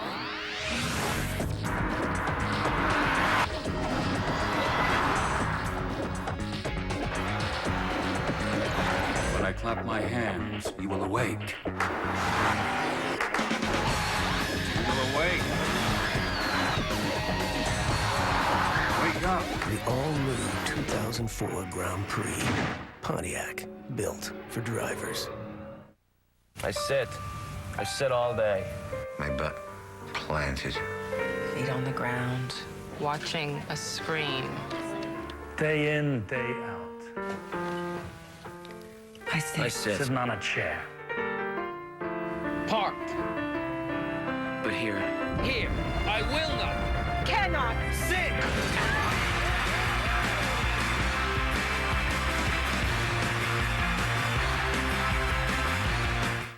When it's hot outside, North Americans love to cool down and refresh themselves by taking the Nestea plunge. But what about places where there is no Nestea? Places like here in Upper Mongolia, Uganda, Scotland, Micronesia. Most of Switzerland does have Nestea, but not here in particular. Nestea.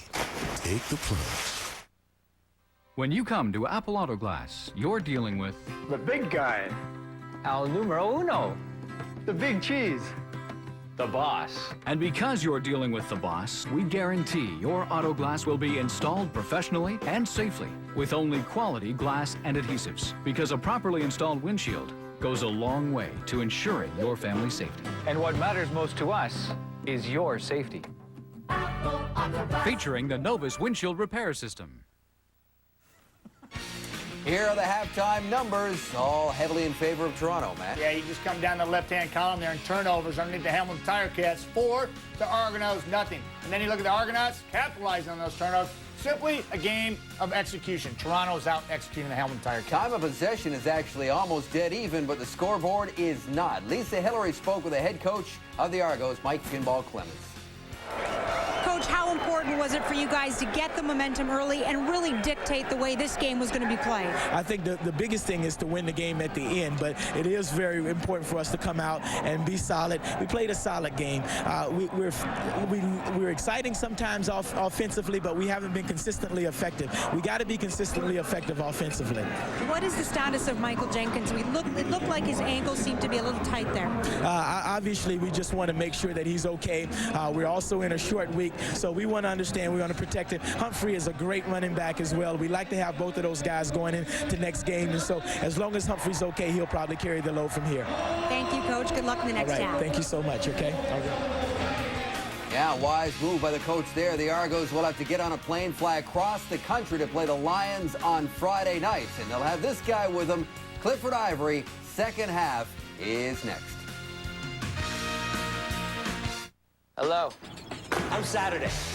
I'm the knight you've been waiting for. No more bombs. No more work. No more work! No more using this. You gotta go out there, you gotta make your calls, right? Tell your girl that you can't make it tonight. You gotta go now. Tonight! Yeah! Saturday. You're the best day of the week. Because if you don't get a story tonight, a good story, what are you gonna talk about on Monday? She comes out with a bear outfit, right?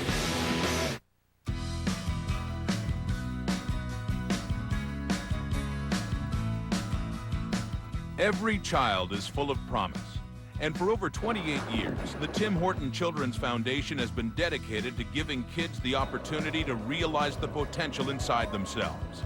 Throughout the year, Tim Horton store owners across North America work to raise funds to help children in their communities. These efforts culminate each year on Camp Day, the single largest fundraiser for the Tim Horton Children's Foundation. On Camp Day at Tim Hortons, 100% of customers' coffee purchases are donated in an effort to send less fortunate children to one of the Tim Horton Children's Foundation camps. The growth of the foundation has been driven by the Tim Horton store owners because they are the ones that believe, along with a lot of us, that it's a very worthwhile endeavor. Campers are selected from within the communities across North America where Tim Horton stores operate. They're sent to one of 6 unique camp settings, including a new camp in St. George, Ontario. Tim Horton Children's Foundation camps provide these kids with a number of exciting and rewarding activities they might otherwise never experience. After their camping adventures, our campers stay in touch with us through our youth tracking program, in which hundreds of young adults are offered the opportunity to return to camp to broaden life skills and gain wilderness leadership abilities. An experience at a Tim Horton camp is unique and magical. It's filled with fun and adventure and can help to build a child's self-confidence and esteem. Thanks to the efforts of Tim Horton's customers, kids from your community are experiencing the adventure of a lifetime. It's really fun! The Tim Horton Children's Foundation and you, opening the world to kids next door. Hey, Johnny. Nice accent. #1 selling subcompact. Oh yeah. 2 years running. Finding a safe, roomy family sedan is one thing. Finding one that looks this good? Now that's cool. I got this cool-looking Tiburon with 0% financing. And got 100% pure sports car. With super cool deals all summer long. At Hyundai, you win. Cool. Well, the bad news for the Hamilton Tiger Cats, they trail 28-0. The good news is they have a whole half to try to turn it around. Question is how, based on what happened in that first half. Certainly the quarterback position, you look at the pass attempt completion ratio, not bad, but just really no sustained momentum. Yeah, those passes just dumping it off to backs and just trying to really survive in the pocket right now. And I can guarantee you Ron Lancaster is in that locker room saying, it's gut check time now, boys. Well, he's out of the locker room now, and Lisa Hillary is going to speak with him. A tough first half for the Ticats. Ron, what do you say to your club when they're down 28 points? Well, they scored 28 in the first half, and we can score 28 maybe, but, you know, you can't give them 21 out of the 28. You know, we gave them 21 points, 2 on special teams and 1 on an interception. So they've scored 7 points. The idea is that we got to get the ball and put it in the end zone to start third quarter and get the momentum changed our way, because right now we don't have it. You pulled Pete Gonzalez. Yeah. You had high hopes for him rebounding from last week. What went wrong? Well, we didn't block anybody. We're turning guys loose up the middle, and you can't throw. You can't throw if you can't block, and that's the way it's been. Thank you, Coach. Good luck the second half. Well, special teams did not help, certainly. 3 turnovers on special teams. Troy Davis. He's not even sweating. No. And I think Ron Lancaster alluded to that. You know, we got to get him involved. He is one of our stars. 2 carries, 11 yards. Last week, 10 carries, 16 yards. This from one of the rushing leaders in the CFL last year. And the only running back in NCAA history to have back-to-back 2,000-yard seasons. A runner-up twice for the Heisman Trophy. And they just aren't getting him the football. Take a look at the 2,000-yarder. Elite list. So you look at Marcus Allen up there.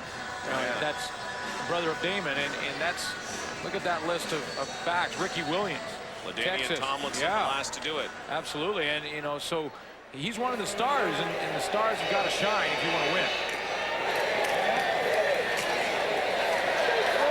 Argos get the ball out with a 28-0 lead to the 43-yard line.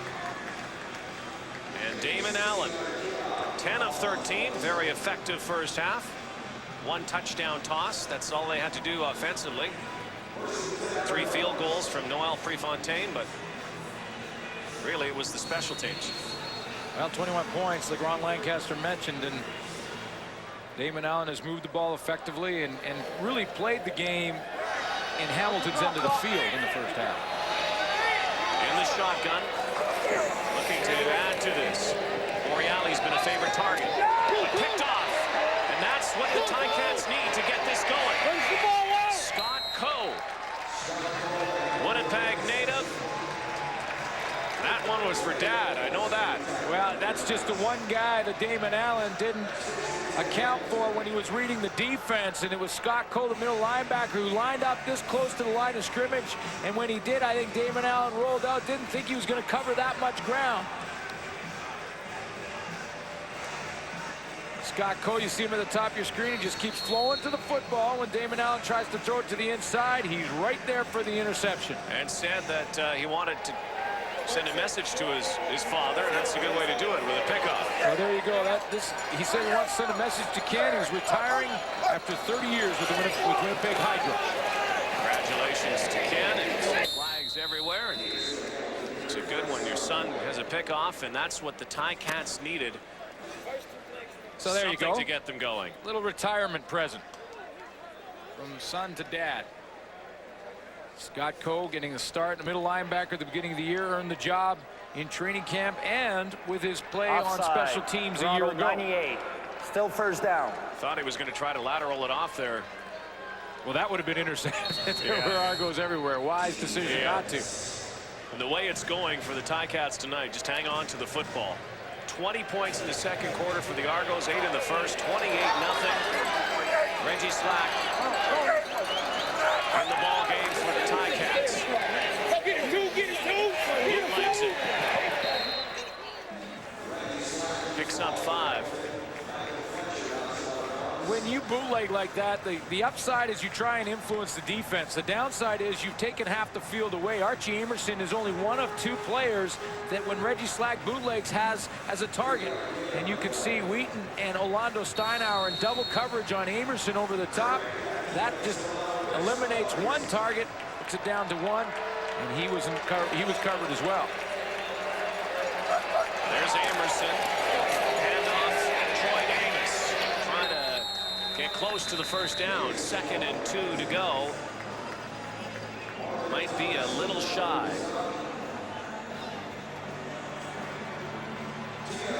Only his 3rd carry of the night.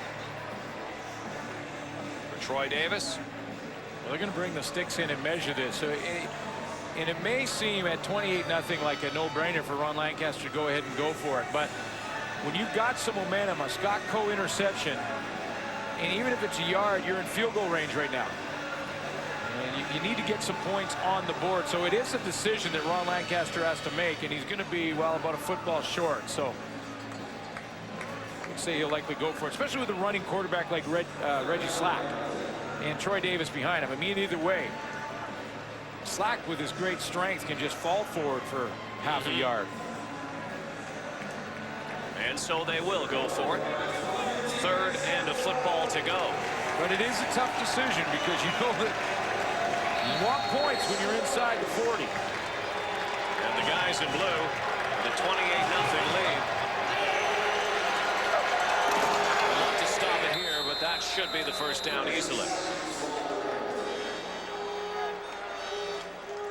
It's like a spiraling cycle, and it's good and bad. Sometimes things can spiral out of control, but sometimes they can start to build. And you got Scott Coe now with an interception. That's the first step. Little momentum. Now everybody steps on the field with a little bit of jump in their step. Now you get a first down in your first couple of plays. even if it takes you all 3 to get there. That's another step in the cycle. Andrew English is wide right. Slack. And he is wrapped up by Marvin Thomas. Another Toronto sack.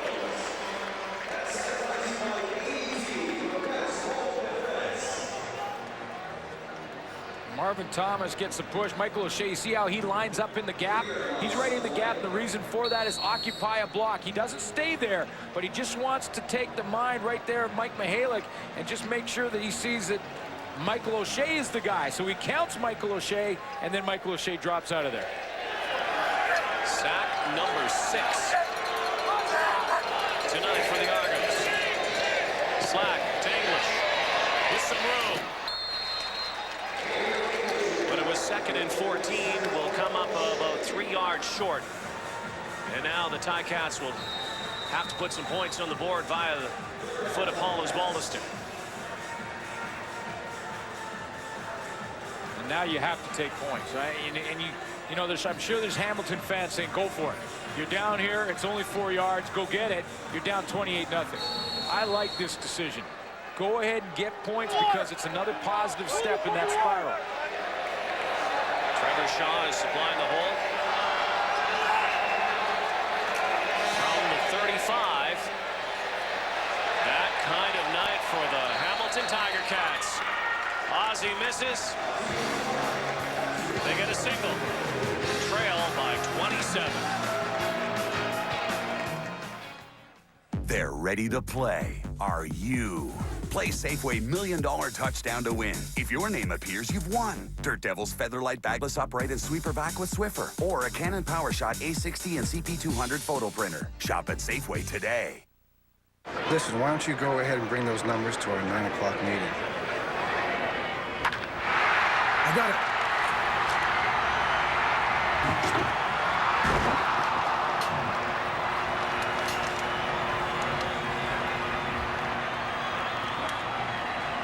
Jen, my schedule just opened up tomorrow. Toss down my jacket.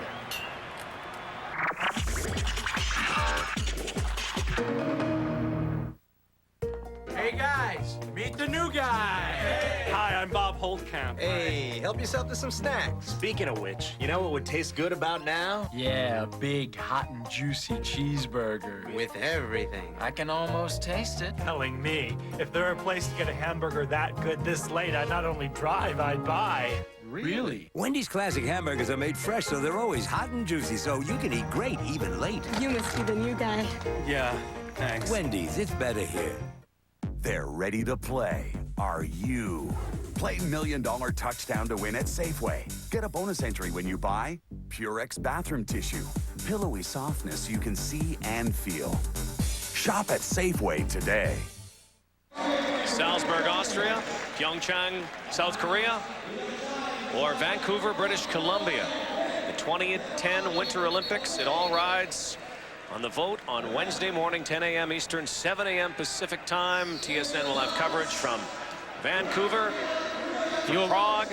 You'll be there, partner, right? Yeah, looking forward to that. Now, come on.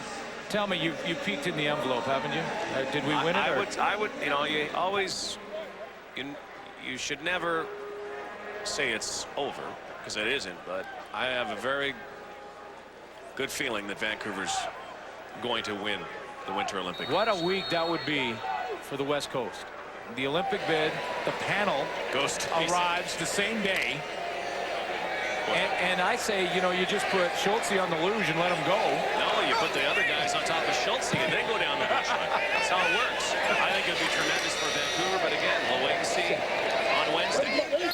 You know, bids, people have gone in thinking they're going to win before and haven't. John Humphrey stopped there. Michael Jenkins not in the ball game again, and maybe the thinking here is that they saved Jenkins as well. With a 28-1 lead. This team has to play again on Friday. You have 10 days off, then you got 4 days off when they play the BC Lions. Yeah, that's a great decision. You have the lead, and your star's been a little nicked up. Just let him rest on the sideline. And they like number 28, John Humphrey. Allen backpedals. Daryl Mitchell can't avoid the by Stephen Fisher. Well, and he needs the help. You know, for this play to work out there, Daryl Mitchell needs one block from Randy Bowles. Randy Bowles is a guy, the fullback, that comes out and he leaks out of the backfield. He needs to pick up a block, didn't, so down goes Mitchell. But so Noel Prefontaine will come out. Booth away. Once again, the Ticats will try to find the scoreboard on a night where nothing seems to be going right for the Ticats. Larry Davis is back at his 36-yard line.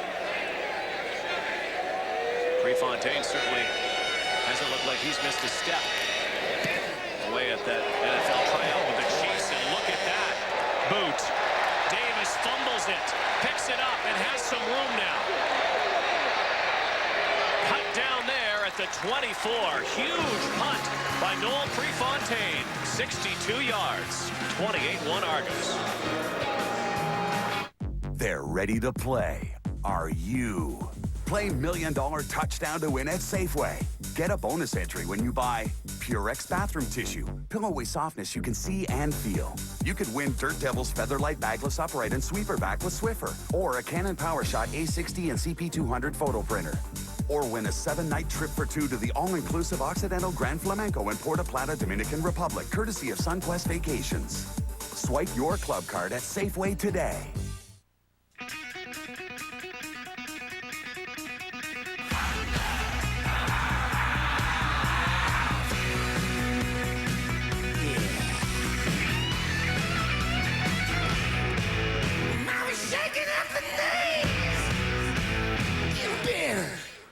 Hell yeah.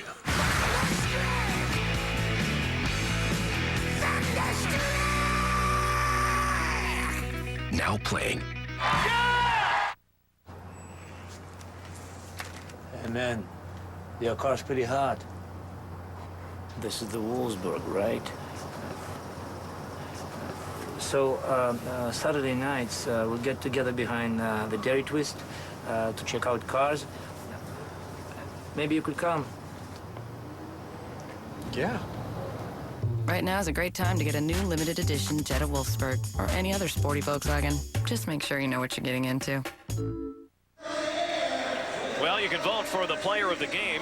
The Rogers AT&T Wireless player of the game. Go to the internet or to your phone. Text messaging.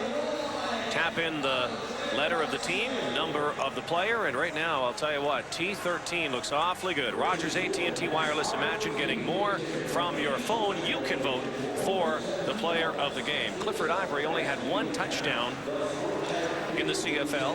Before tonight, he's got 2 already here. He's accounted for 21 points, too. When you look at it, 2 that he brought in himself, 1 that he set up when he was when he tackled Paul's balls in the backfield.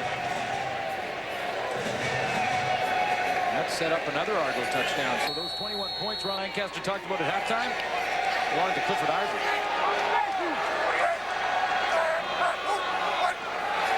Reggie Slack out of the backfield to Amerson.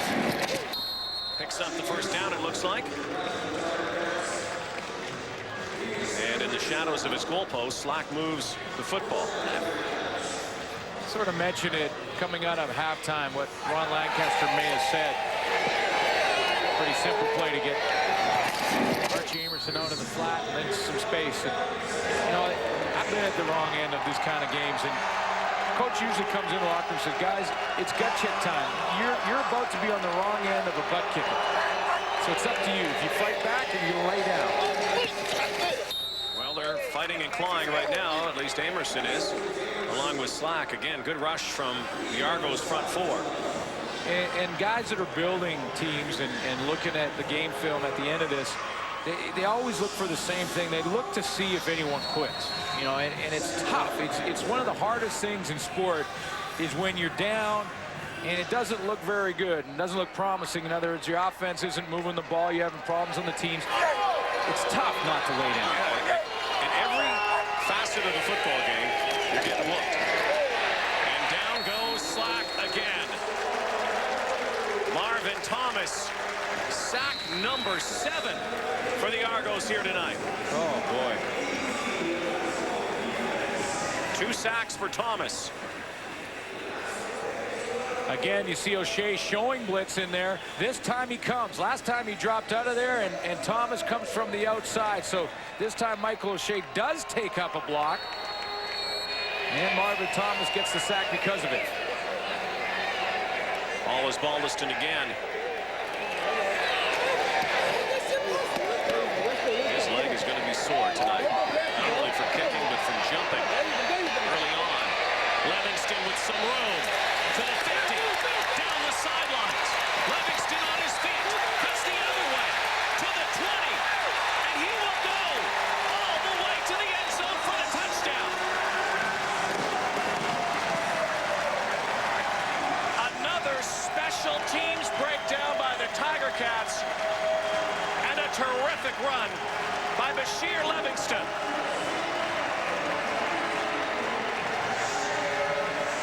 Well, this is why they love to have Livingston back. He gets to the wall. Nice block right there at the point of attack by Kevin Eben. And then he breaks up into the middle. Now, wait a minute. You get a reverse field. And he's got the quickness to do it.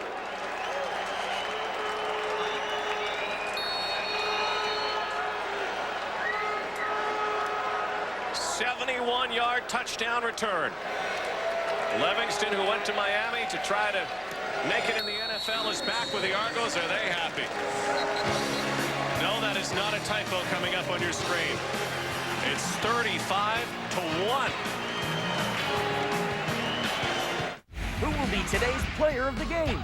You make the call. Vote for the Rogers AT&T Player of the Game by text message or online at CFL.ca. Using your Rogers AT&T wireless phone, type the first letter of your player's city and his jersey number as your message. Then, send to GoCFL or vote online at CFL.ca. Vote for the Rogers AT&T Player of the Game during TSN's fourth quarter. There's great prizes to be won. Full details at CFL.ca. Hey guys, meet the new guy. Hey. Hi, I'm Bob Holtkamp. Hey, help yourself to some snacks. Speaking of which, you know what would taste good about now? Yeah, a big, hot and juicy cheeseburger. With everything. I can almost taste it. Telling me, if there were a place to get a hamburger that good this late, I'd not only drive, I'd buy. Really? Wendy's classic hamburgers are made fresh, so they're always hot and juicy, so you can eat great even late. You must be the new guy. Yeah, thanks. Wendy's, it's better here. It was an amazing game. How's the heartburn? It's gone. I took Tums. That was fast. Ever wonder where heartburn goes? No. Interesting thing. When you ingest Tums, it goes directly to the acid in your stomach and actually converts it partially to water. And Tums contains calcium, something your body uses anyway. Anyway. Oh, you should have been at the game. Tums knocks out heartburn fast. That's all you really need to know. Special teams is all about heart and desire. Watch Chris Hardy's block right here on the backside. That's Emerson Phillips. Phillips just gets blocked, allows himself to be blocked now. Levinston takes it to the outside. Here comes another block. Eben right here, top of your screen. Takes out Woodson on a nice crackback block. Now Trevor Shaw starts looking up. Who's going to hit him? Look at Kyle Walters at the top. He can't make the tackle, goes down. Barely puts a hand on Livingston, and now he reverses his field, and he's gone. Special teams are always about heart and desire. Who wants it more? And on that play, it was the Argos. Livingston needed oxygen at the end of that. But 50 yards one way, 71 yards the other.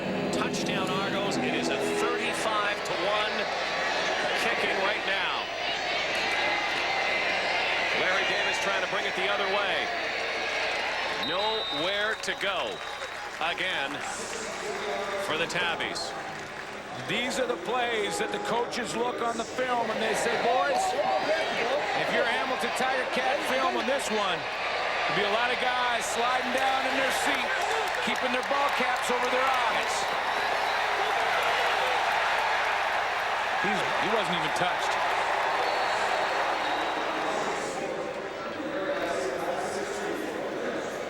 He's got some great change of direction, though, doesn't he? He does. Put the brakes on, and it's not just when you put the brakes on to change directions, also when you accelerate out of that change of direction. Very inauspicious start to tonight for Livingston. Remember, got the ball first and fumbled it, got it back. Bashir Livingston played a couple seasons with the Giants in the NFL. Did take one back for the Argos in the Eastern semifinal. 67 yards. You can see why special teams have turned around for this team in a week even. For the Toronto Argos, getting Livingston back and also getting Noel Prefontaine. Without a doubt, and that return in the semi for Livingston was the key Too play. many players. That put the Argos in the final. Penalties decline. Second down. Well, you wonder how much motivation, too, Corey Grant, Nealon Green, and the Rough Riders gave the Argos this week in practice. It looks like an awful lot. Team that gave it up in the last minute looked like a sure victory. Has come out here very hungry tonight. Slack. Collies rocked again. Fumble. Cats keep it, but will have to kick it away again. From their own end zone. In fact, Osbaldiston is probably at this time going to stand about 3-4 yards deep in his end zone to have to kick this. And you see Bonner right coming off the edge here. Tonius Bonner. Not blocked. Slack sees him, tries to get it out of there, tries to throw it out of bounds, can't even do that. It's tough when you can't complete a pass to the stands. And guess who's at midfield again? He hardly got a break. They might have to give up 2. That might not be a bad idea. Because Livingston, the way he's running, could do it again. Oh, almost blocked. There's number 23. Penalty flag. There'll be no yards, and it'll be the 15-yard version because Livingston caught that ball in the air. He didn't let it hit the ground. You know, and the reason I say you want to probably give up 2, I mean, yeah, 35-1. You know, you give up 2. That ball was almost blocked. Could have been 6. And now it's in field goal range automatically. That's 3. It's down. With the possibility of giving up 6. So. Look at the losses. Yikes. 59 yards in losses for the Hamilton Tiger Cats. Turnovers, special teams, and now they got to stop Damon Allen again. Catch me. You know, and Rod, when you talk to Mike Clemens about his quarterbacks, this would be a situation where Marcus Brady would make a whole bunch of sense. At this point. Exactly. Especially with Damon going into BC on the weekend. But maybe he wants to give Damon Allen a little more time, too, because he's only been here for a few weeks. And I'm sure Damon has something to say about it. I know that Damon will likely over there talking to them, and I'm sure they discuss when that change should be made. But it makes a whole lot of sense to see Brady now. Or maybe on the very next drive. Humphrey on 2nd and 2. It has been all Argos. You know, and this Argo team, though, with you mentioned the additions on special teams as Noel Prefontaine comes out. This is a pretty good football team when you look across the board. And, you know, they've got some good youth on that defensive line. Marvin Thomas, Eric England, Wayne Weathers had a great camp, and Noel Cantor, the Canadian. That looks good on defense. Then you switch over to the offensive side of the ball, and there's some talent there with Michael Jenkins back, Damon Allen at the controls. You're better with Prefontaine. This is a good football team. Trying to go 3 for 3. It's been a perfect night for him and for the Argos, who now lead 38-1. Wendy's CFL Live on TSN.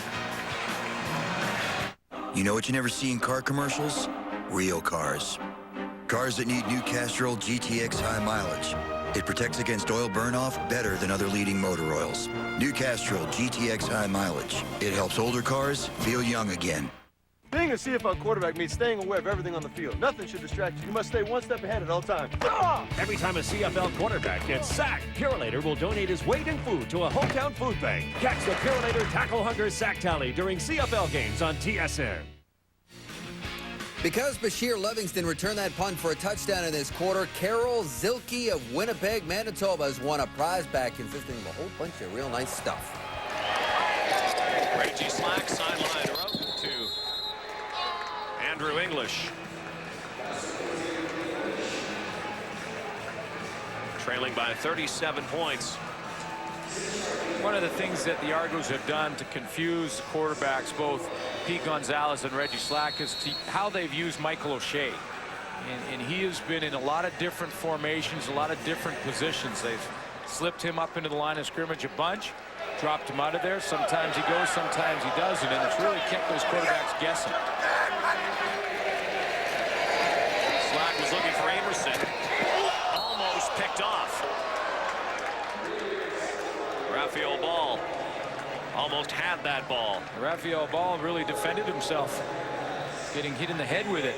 Rich Stuhler, a defensive coordinator this year, has really solidified the defensive system, and he's brought in some good talent up front. But more than that, it's the system that he employs. And I just mentioned Michael O'Shea, and having a leader like O'Shea to be able to run it is the key. Because now O'Shea is able to give the quarterback different looks, go up there and try and confuse him, and then when he does, causes the turnover at the other end in the back end with his defensive backs. Ozzie again. Had a 19-yarder earlier. This one might be about 20. Paul Osbaldiston. I have not seen Paul Osbaldiston in I don't think his career, and that's over a span of 18 seasons, struggle like he struggled tonight. 17-yard punt that time, had a 19-yard punt earlier, and he's been rattled from the get-go, and it might be because of the pressure the Argos put on early on, and the fact that he hasn't got a real good communication going on with the long snapper. And he, you know, Rod, he is also mentally one of the toughest kickers in the game, and I have to believe that shoulder that he favored after the first snap went high, that's got to be really bothering him. Here's Humphrey from the backfield, urged on by a number of Ticats.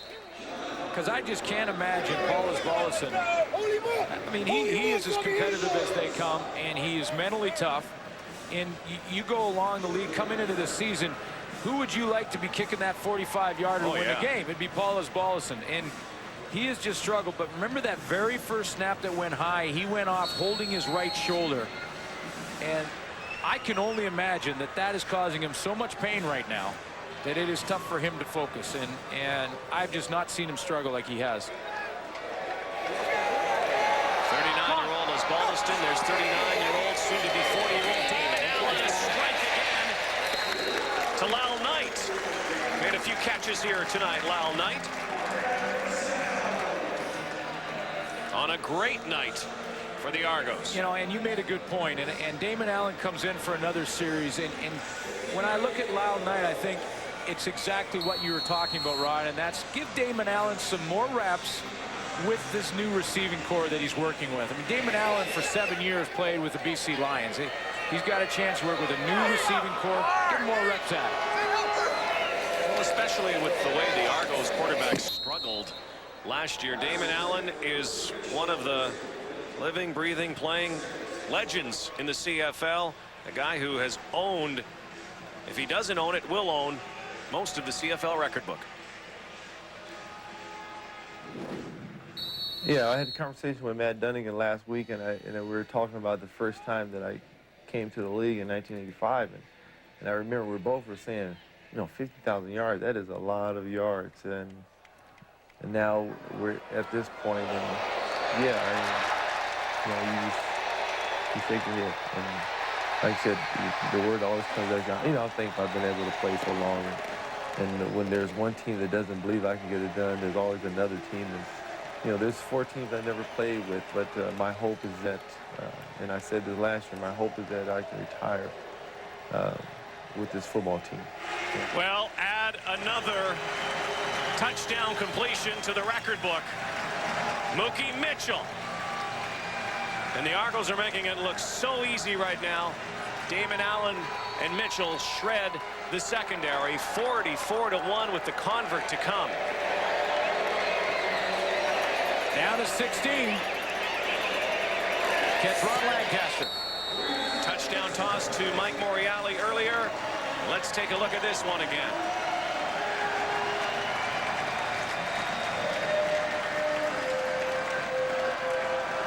Mookie does it at the end to get in the end zone, but Damon Allen on a crossing pattern with all that zone defense in behind Daryl Mitchell. And let's look at the all-time list one more time. That's 319 now. And you know, Damon Allen, when he broke the yardage record back in the year 2000, he did it against the Hamilton Tiger Cats with Ron Lancaster, who held the record on the opposite sideline to come and congratulate him. In fact, Ron Lancaster was one of the first on the field. Well, Ron Lancaster, he's not a happy camper right now, you'd think. 45-1. What a rout. You knew coming into this game the Argos had to be favored, certainly on paper. Ticats beaten up, and not having Danny McManus, that is a huge factor. Not having Rob Hitchcock, the regular safety for most of the season, huge factor. Losing Darren Flutie, Andrew Grigg in the offseason, huge factors. Getting Joe Montford back, that's a plus. But coming in, and you knew the Argos were a better team on paper. You expected the Argos to shine, but not like this. They are smoking the Ticats right now.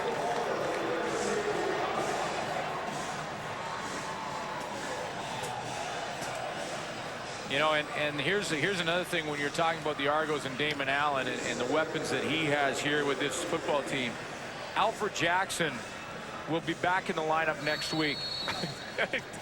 A couple of touchdown passes. Jimmy Oliver is hurt with a bit of a hamstring. He could be back very soon. What are they going to do with all these guys? There's Alfred Jackson. He was working out with shorts on and almost ready to go now. Can you imagine with Alfred Jackson in that lineup and also Mookie Mitchell, the threats that you have? So, and that's the other thing is that talking about Damon Allen records, Ron Lancaster was there in 2000. And Damon Allen rolled to his left and threw a strike to Alfred Jackson to break Ron Lancaster's record, and the throw was for a touchdown. It was done in style. That was the man who caught it.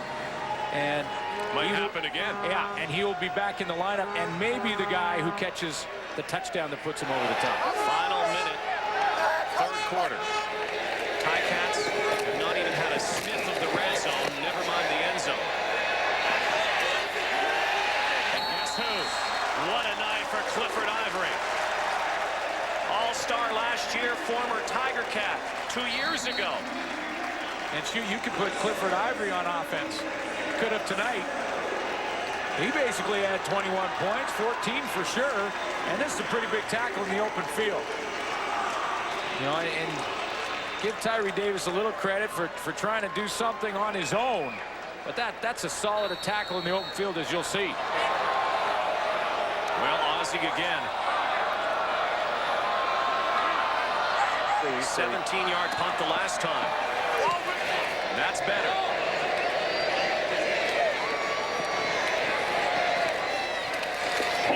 Back to return the punt that time, Michael Palmer out of Guelph University. Well, we talked about Damon Allen breaking that record. On cue, Mr. Suter. Year 2000. Hamilton Tiger Cats in BC Place. Look at this. Vintage Allen rolling to his left and somehow throwing that strike, which was a perfect ball, in the end zone to Alfred Jackson. And I saw Alfred Jackson warming up and working out prior to this game beginning. And I looked over at Damon, and there was the congratulations I mentioned from Ron Lancaster. Well, they'll shut down Damon Allen now. And I looked over at Damon, and I said, you'd be happy to get him back. He said, oh, yeah, that's one more weapon. Look at Marcus Brady go. And that's the last play of the third quarter. Allen done for the night. 45-1 through 3.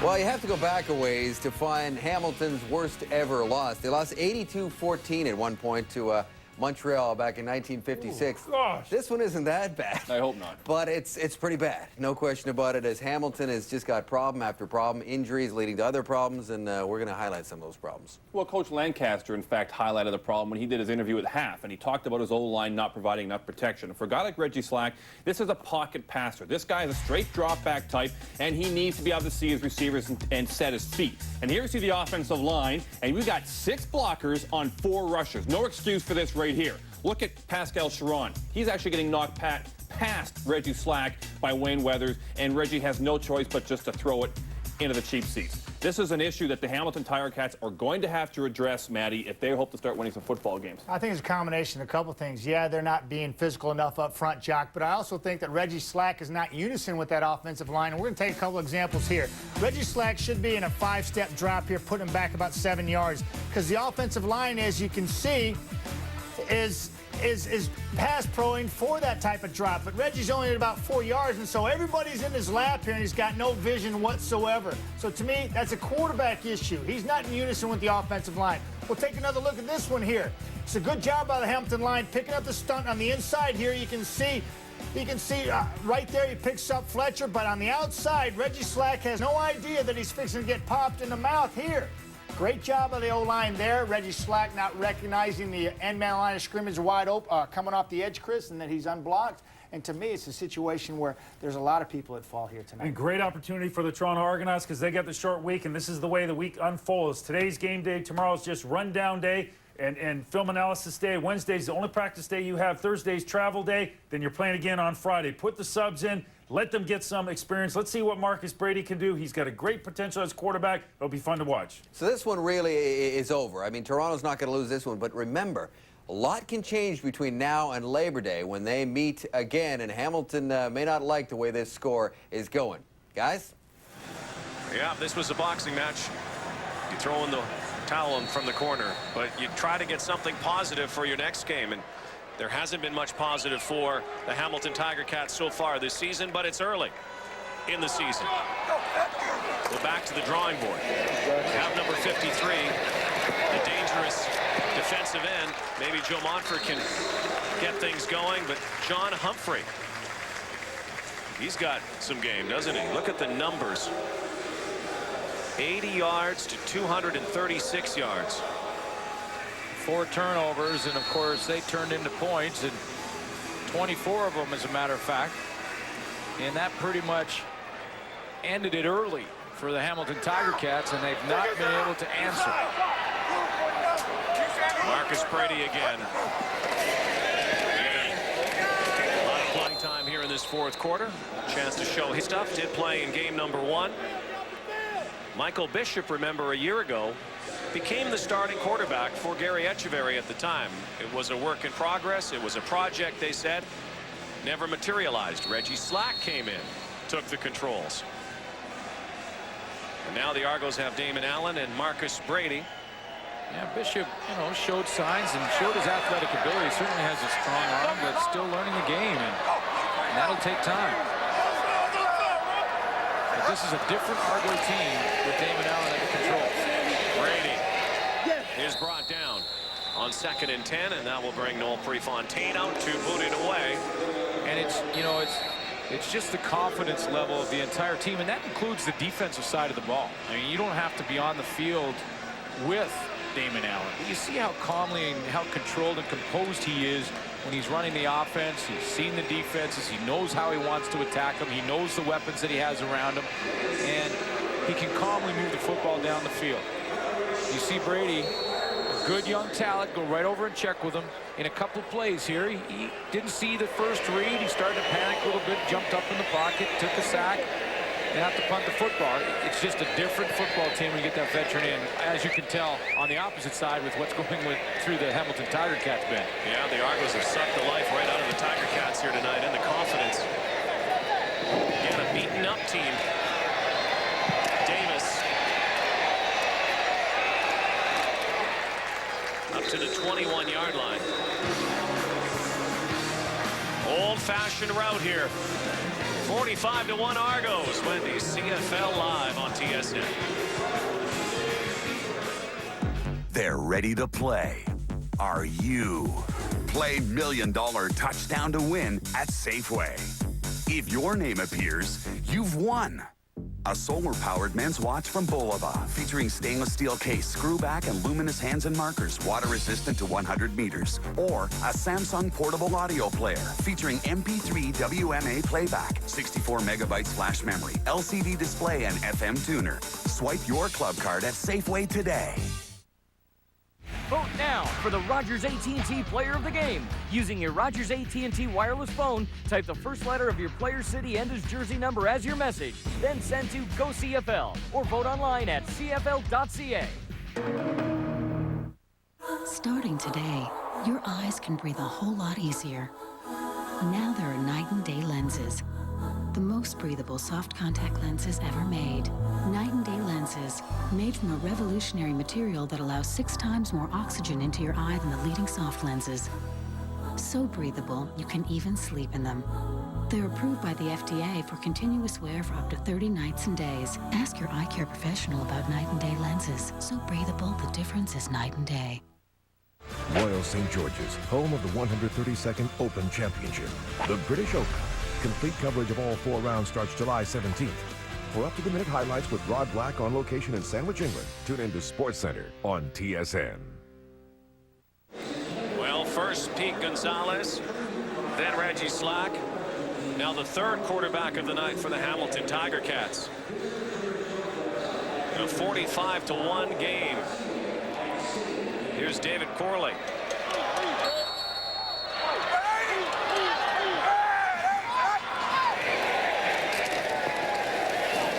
Roy Davis turning for about 4 or 5 yards. Former Argo Reggie Slack, 11 of 16. Again, the completion and attempt ratio not bad. The yardage not good. Get a chance to see David Corley out of William and Mary, 23 years old.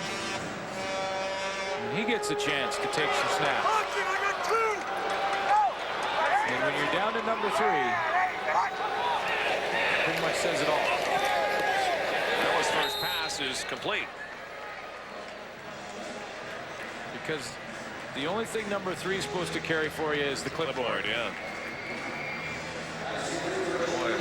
The good news for Hamilton is that man next game should be back for the next one.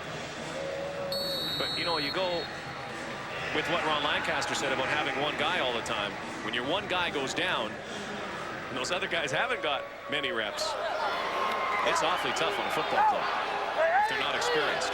Although Reggie Slack has tons of it, I don't know if that would have even helped him.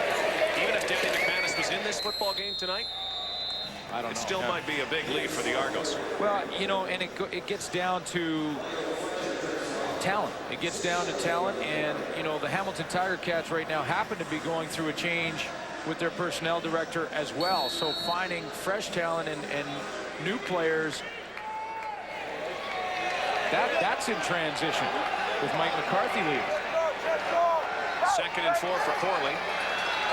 Game now relegated to backup quarterbacks. Ray Davis, all blue. And once again, Paul Osbaldiston to kick it away. You know, Mike McCarthy just went, and he is now a San Diego Charger with their staff.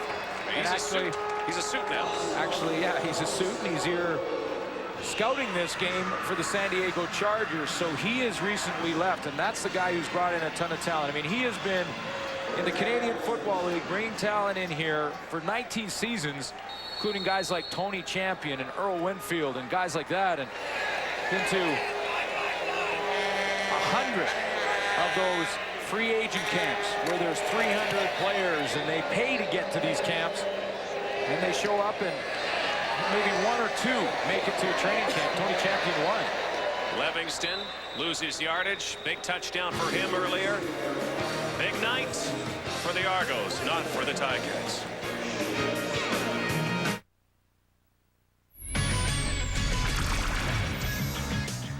Hi, everybody. Welcome back to the SportsCenter Newsroom. I'm Darren Letitia. We're going to get you back to the football game in just a moment or two. Let us bring you up to date in little hockey news, because NHL teams have until midnight tonight before they can hand out qualifying offers, or their players will become unrestricted free agents. Now, TSN has learned that the Red Wings have picked up the option they held on the services of Dominik Hasek. They really had no choice, clearing the way for the All-Star goaltender to return next season. If they didn't do that, Hasek would have become a free agent. He could have signed with, say, maybe Colorado, who's looking for a tender.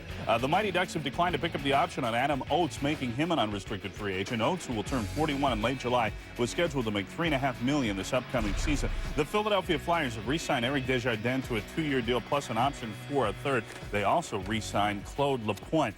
Now, when it comes to baseball, the Toronto Blue Jays are taking on the woeful Detroit Tigers, but it's not going so well for the Jays. They are currently down by a score of 4-1. More football's coming up. I see you're drinking Diet Pepsi. Is there anything else youthful you'd like to experience? Yeah. You know, I'd like to have back all the hair I had in high school. I walk along the avenue. I never thought I'd meet a girl like you. Meet a girl like you.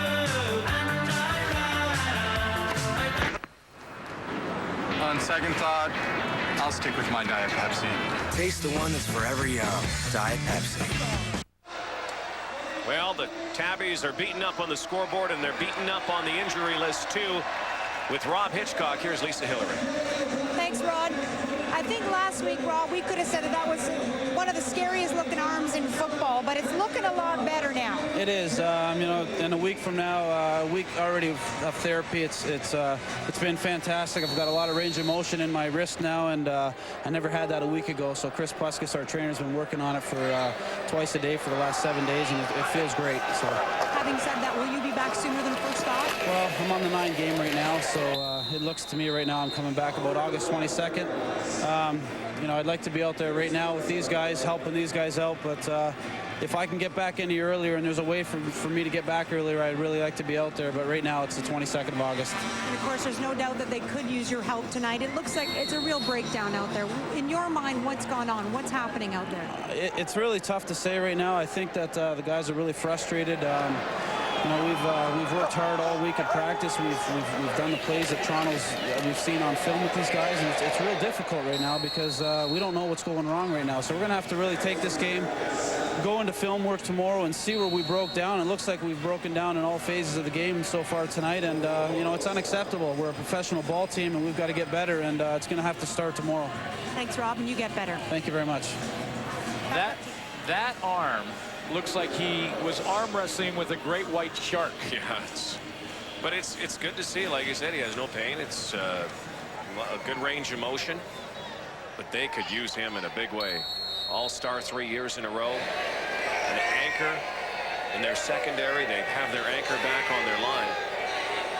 So the Argos will now give the ball back again inside 10 minutes. And I'm sure Ron Lancaster and the rest of the Ticat coaching staff are just saying, find some way to put it in the end zone. Get something going for the next time we hit the field. Davis fumbles it. Argos have it. And there's a flag on the field back at the 30-yard line. Well, Larry Davis was really one of the bright spots for this Hamilton Tiger Cat football team, and he just put that one on the ground. So when it rains, it pours, and then it freezes and starts to snowball. It will be Toronto ball. So you can go back. Rob Hitchcock was one of the guys that Mike McCarthy brought in, and I'd love to tell this story that Mike McCarthy told me before the game, because Is it a story you can tell? Yeah, he's been to so many Hamilton free agent 21. camps. Penalties decline. And seen so many First players. down, He said he Toronto. was at one in California one year, and he was down there with Roy Shivers at the time. The two of them were the only guys from the CFL taking a look at over 300 players. And he said they both were watching this camp, and they looked at each other and simultaneously came up with excuses to leave the stands to go. And they didn't say why, but both knew they were sprinting for the telephone to get a guy on the neg list. They went to the phone. Mike McCarthy called the Hamilton Tiger Cats, said, you got to put this guy on your list right away. I just saw him at training camp. He looks great down here with 300 guys. And he said, his name is Alan Pitts. And the Hamilton Tiger Cats said, guess what? Roy Shivers put him on about 2 minutes ago. They both sprinted for the phones in opposite directions. So you got to be a good sprinter. We'll sprint to break. Injury on the field. We'll be back. They're ready to play. Are you? Play $1 Million Touchdown to Win at Safeway. Get a bonus entry when you buy Purex bathroom tissue. Pillowy softness you can see and feel. You could win a Bulova solar-powered men's watch. Or a Samsung portable audio player. Or win a 7-night trip for 2 to the all-inclusive Occidental Grand Flamenco in Puerto Plata, Dominican Republic, courtesy of SunQuest Vacations. Swipe your club card at Safeway today. Well, the roof is closing on the Sky Dome here tonight. It fell in a little earlier on the Hamilton Tiger Cats. 45-1 Argos. 9:18 to go. Coming up later tonight, Sports Center. Dutchie and Onright, 11 o'clock Eastern, 8 o'clock Pacific time. Major League Baseball tonight, getting ready for the Olympic bid, of course. A couple of days away. Dominic Hasek coming back. Andre Agassi lost it, by the way, at Wimbledon today. Mark Philippoussis beat him. On Sports Center tonight, Marcus Brady, nowhere to go.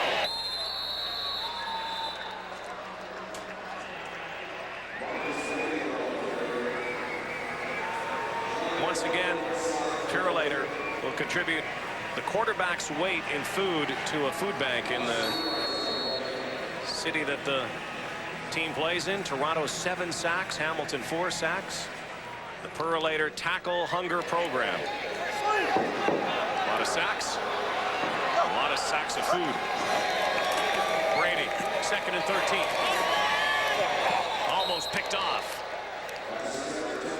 It's interesting in some ways when you watch the Argos under Marcus Brady, and this is a Ticat team that is completely deflated. Let's keep that in mind. And yet he has struggled moving the football, and I guess you could go across the league basically and say, okay, take Damon Allen out of this lineup and it's just Marcus Brady. And what kind of a team is it? Take Danny McManus out of Hamilton. We've seen what's happened here. You know, and you can go along the board. Take Dickinson out of Vancouver. Take, you know, all the way across with the veteran and the good quarterbacks. You could do it in any league. But maybe give some validity to that 2-quarterback system that some of the teams are using. Again, there are people on both sides of that issue. Larry Davis is back again near his goal line. Noel Prefontaine. Nice return tonight to the Argo lineup. This will bounce to 12. Davis will give up another point. 46-1. This is Wendy's CFL Live on TSN. You know what's really cool about my Sonata? Air conditioning is standard, even on the base model. Our list of challenging bike trails has grown exponentially. Along with our savings. Thanks, Santa Fe. Hey, Johnny. Nice accent. #1 selling subcompact. 2 years running. With super cool deals all summer long, at Hyundai, you win. Cool.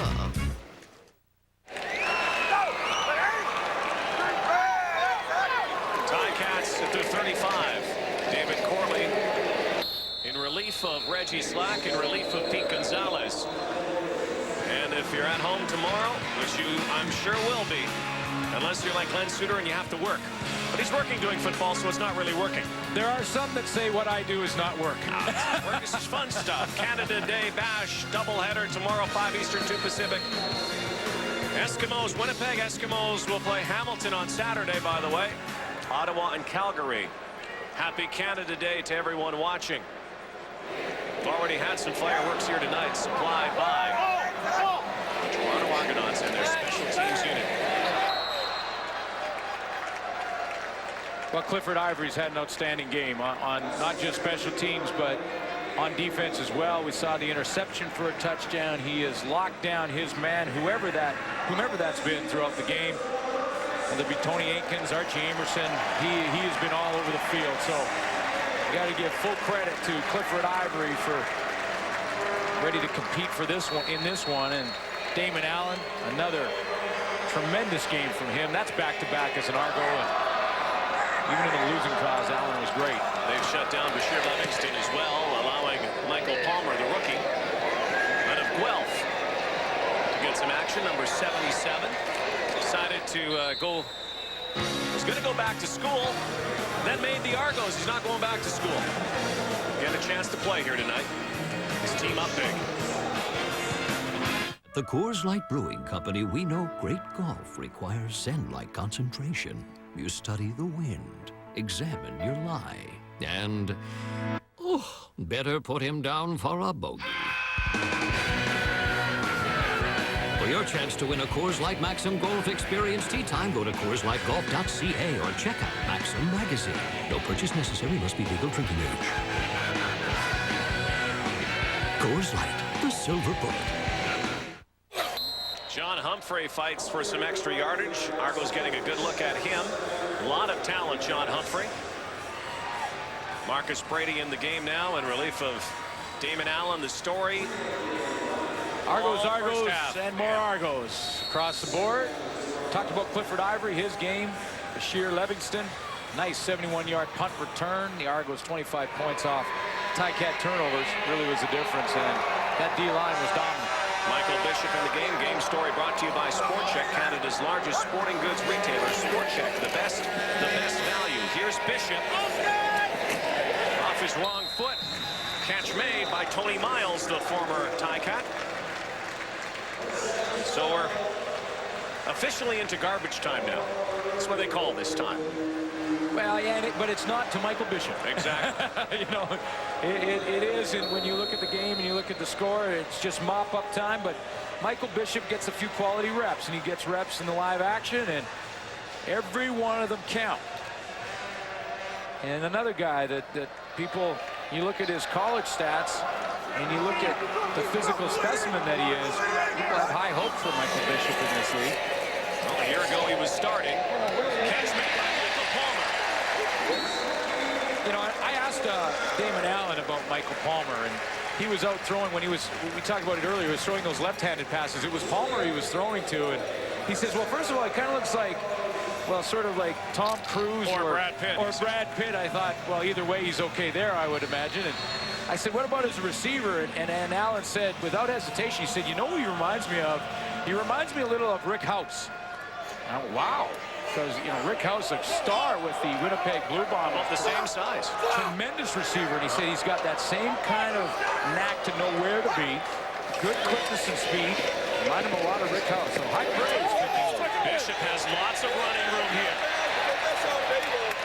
Easily scampers for the first down, so the Argos could put some more points on the board. He also said it reminded him a little bit of Tommy Scott, too. Yeah, that's right. High praise. Well, there you go. I mean, Tommy Scott, another great receiver through the years, and you know, that is high praise when Rick House and Tommy Scott you're being compared to. Went to the University of Guelph, was going to go back for his philosophy degree. Went to camp and made the team. Well, and he's one of those great stories because he's a 6th-round pick. And, you know, a lot of times you go to the draft, you think up until about the 3rd round, you're just filling roster spots after that. And that's sort of the mentality in all leagues is after about round 3, we're just getting some camp fodder. Well, not to the guys that are picked after round 3. They're going into camp ready to compete. Palmer did that, and good on him for being one of those good stories to go and prove to the coaching staff, hey, I don't care when I was picked, I got an opportunity, I want to make the most of it, and he got his name on the back of an Argo jersey. And he gets a catch here tonight, gets a chance to play here tonight, and that's the good thing, like you mentioned. Again, the game is completely off the board now and off the charts. Nice play. Into the end zone, over the head of Lyle Knight. And out of question, but you know, the thing is, you get a chance for these guys to play. Yeah, and did you see what Bishop did? That's what we talked about, how strong physically Michael Bishop really is. And Mumford is a pretty strong guy. He's coming off the edge. I mean, that's as strong as they come. And Bishop kind of sidesteps him, pushes him away with the opposite arm, that left arm, and goes down and throws the ball. Now, the ball is a bit overthrown, but that's an example of Michael Bishop's strength. So Bishop gets some reps tonight. So does Marcus Brady. 3 minutes to go in the ball game. Noel Prefontaine. Perfect tonight. 49-1 Argos. Vote now for the Rogers AT&T Player of the Game. Using your Rogers AT&T wireless phone, type the first letter of your player's city and his jersey number as your message. Then send to GoCFL or vote online at cfl.ca. Sport Check turns up the heat on summer savings. Great prices on the hottest names in summer fashions, the latest styles in casual and athletic wear, and a huge selection of footwear, plus equipment and accessories for all your summer sporting needs. Sport Check, the best value. Why is it so hard to save for a rainy day? Experts say we should all save at least 3 months' living expenses just in case, but most of us never do. Are we lazy? Undisciplined? No. So why is it so hard? Because banks make it too hard. If you don't have a big deposit, banks hardly give any interest. How am I supposed to save? Easy. Just call the number below and open an ING Direct Investment Savings account. You'll earn higher interest, more than 3 times higher than the average of major banks. And saving is easy. For example, if you save $25 a week, our automatic savings program could grow it to $1,345 in only 1 year. Your money is never locked in, there are no service charges, and you don't have to give up your regular bank. To open an account or find out more, call now and save your money. Couldn't have said it better myself.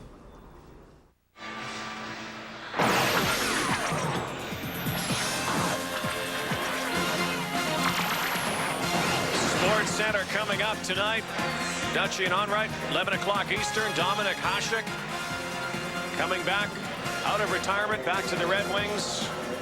What will become of Curtis Joseph? You don't think they're going to keep another $8 million goaltender around? What about the Canucks? Maybe Canucks, maybe Rangers, maybe Flyers. Although Dan Cloutier, I'm sure, is a guy the Canucks are banking on in the future. Who knows? I'd like to see Cujo on my team. They're my team if they win or tie. The Canucks. Well, Corley is back in. Ron Lancaster will be happy to hear one thing tonight: the final gun. No question. And he might as well take the tape and toss it out for 2 reasons. One, there's nothing positive really to pull out of it. Number 2, he's got his starting quarterback back next week, so everything changes again. And really, you're going back to the game plan that you worked on training camp, the game plan that they worked on together for years. So what happened here tonight, you might as well not waste time looking at it. High snap. Corley got it back. But a lot of this, Glenn, they're going to have to certainly, and you knew that tempers were going to get a little frayed in a blowout. They usually do, but just a lot of, you know, you can talk about little things, a lot of big things that they have to work on. Well, Carl Coulter put that one a little high. He's going to, you know, be the center and snap on shotgun and everything. He's not the center on the special teams that is in charge, but that's a veteran with a lot of pride right there that you're looking at. And I'm sure this is going to be one of those situations where Hamilton has one of those players-only meetings, pulls them all in without the coaches and says, boys, that was not acceptable. Corley. Trevor Shaw with another catch. It's also one of those things that if you're a team, and you've been on the other end of it, and it's early in the year again, and then we'll go to 0-2. And the Argos will get their win. The Argos probably should be 2-0 right now, but you remember it. You write it down, and you knew that you were on the wrong end of a route. And especially in this rivalry, you know, in the last 10 matchups, it's 6-4 for the Ticats. However, the Argos have won the last 2. They won the last 2 last year. So now it's 3 straight for the Argos in this rivalry. Another shovel pass that went astray. Again, our player of the game voting brought to you by Rogers AT&T Wireless. Clifford Ivory is the current leader. CFL.ca on the internet. Text messaging on your phone. Go CFL and tap in the team, letter, and the number. You know, on the defensive plays that he's made in the interception, a lot of credit goes to his front four, but special teams, it was an individual effort from Clifford Ivory that produced the plays that turned into 14 quick points. Corley out of the pocket, will have to run, and does, and will get a first down. Ticats, too, last year were a team really in transition, a team that was spiraling the wrong way. They finished 7-11. Big game near the end of the year and had to win it, but just could not rise up. And again, a team that has lost a couple of big-name players. Well, you know, and when you go in those players-only meetings and you come out of them, this is going to be a tough few days for these players, and including Danny McManus, who didn't see the field, but he's part of this team, and it makes you almost physically ill to go through a game like this and have to spend a whole week. You don't sleep. It's hard to eat. It's physically nauseating as a player to be on the wrong end of a game like this. Good thing is you get back on the horse right away. There's not that much time, not 10 days like they've had. They have to play against Edmonton Saturday. That's right, and that's the good news. You get back in action as quickly as you possibly can and try to regroup, and that's the only thing that will cure what ails them now. And the Argos hardly breaking a sweat in this second half. Will be in action Friday. Only a few days and up to the West Coast. And there is Larry Davis.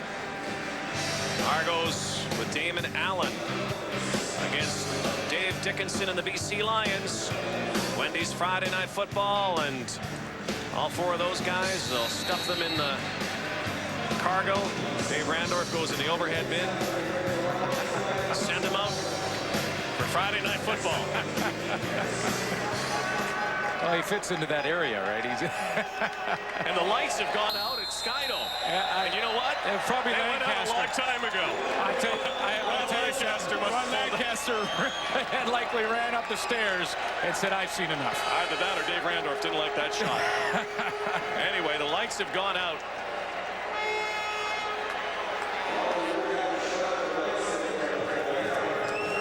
And they'll try to put them back on with 1:16 to go. Now keep in mind, these lights don't turn on right away. It takes a couple of minutes. Well, he's down on the bench, so I guess it wasn't Ron that ran up and turned the lights off. Well, the Argos turned the lights out early on the Ticats. We're in the dark here. It's 49-1. Hey, Johnny. Nice accent. #1 selling subcompact. Oh yeah. 2 years running. Finding a safe, roomy family sedan is one thing. Finding one that looks this good? Now that's cool. I got this cool-looking Tiburon with 0% financing. And got 100% pure sports car. With super cool deals all summer long. At Hyundai, you win. Cool.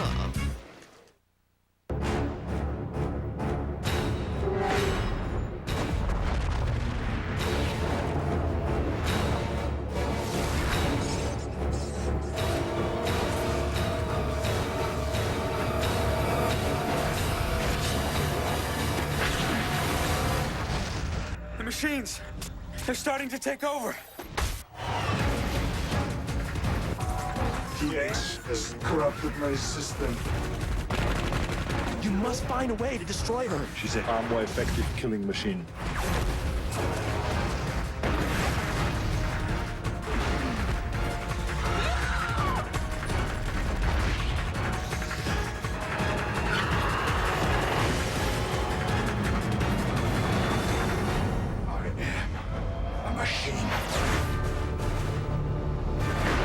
Terminator 3, Rise of the Machines.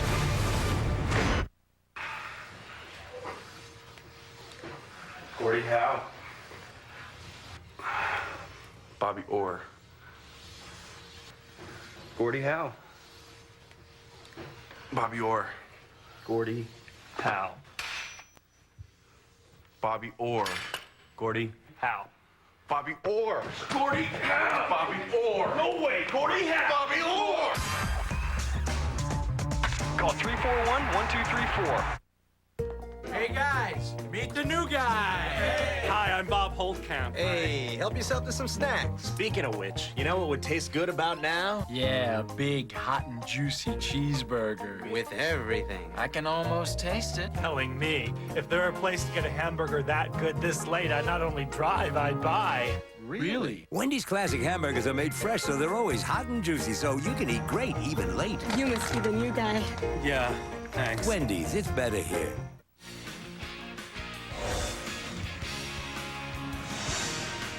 The CFL is brought to you by Wendy's, the official hamburger of the CFL. Wendy's, it's better here.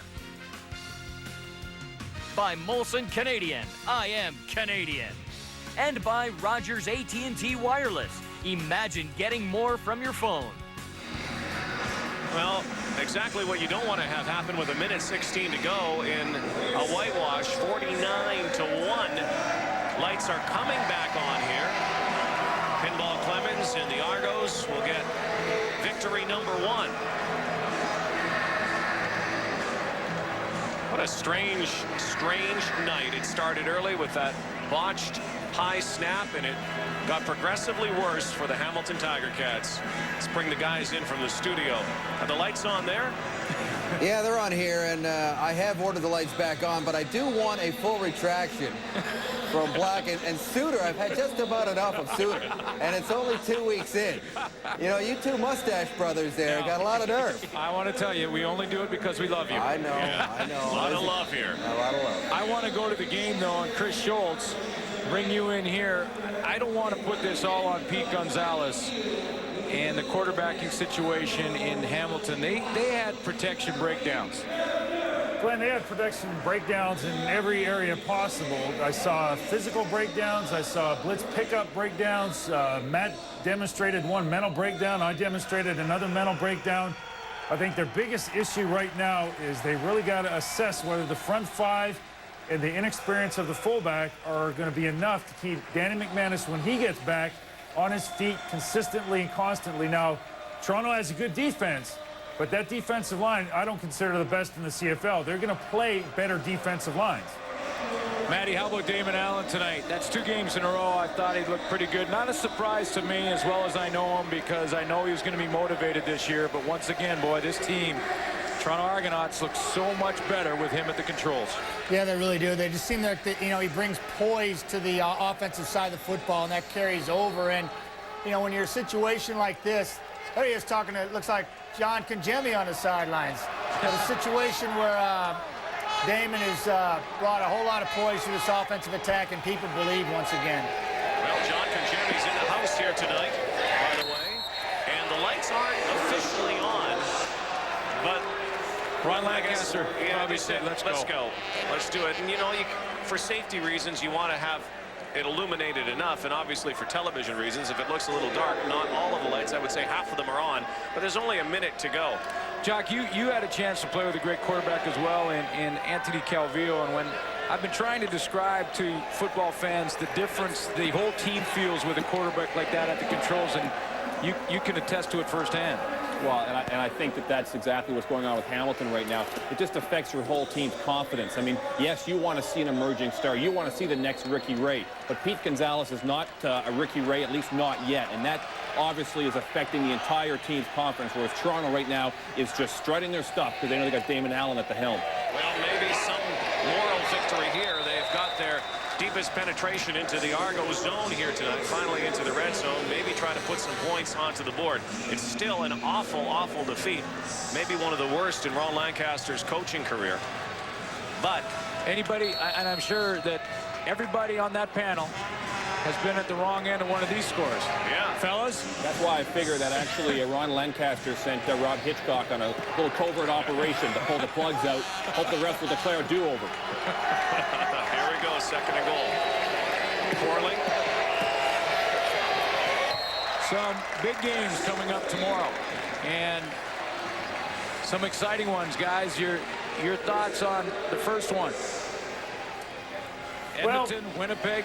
I like, Winnipeg playing at home. This is their first home game. There's going to be a great energy and a great feel there. There's some awesome receivers.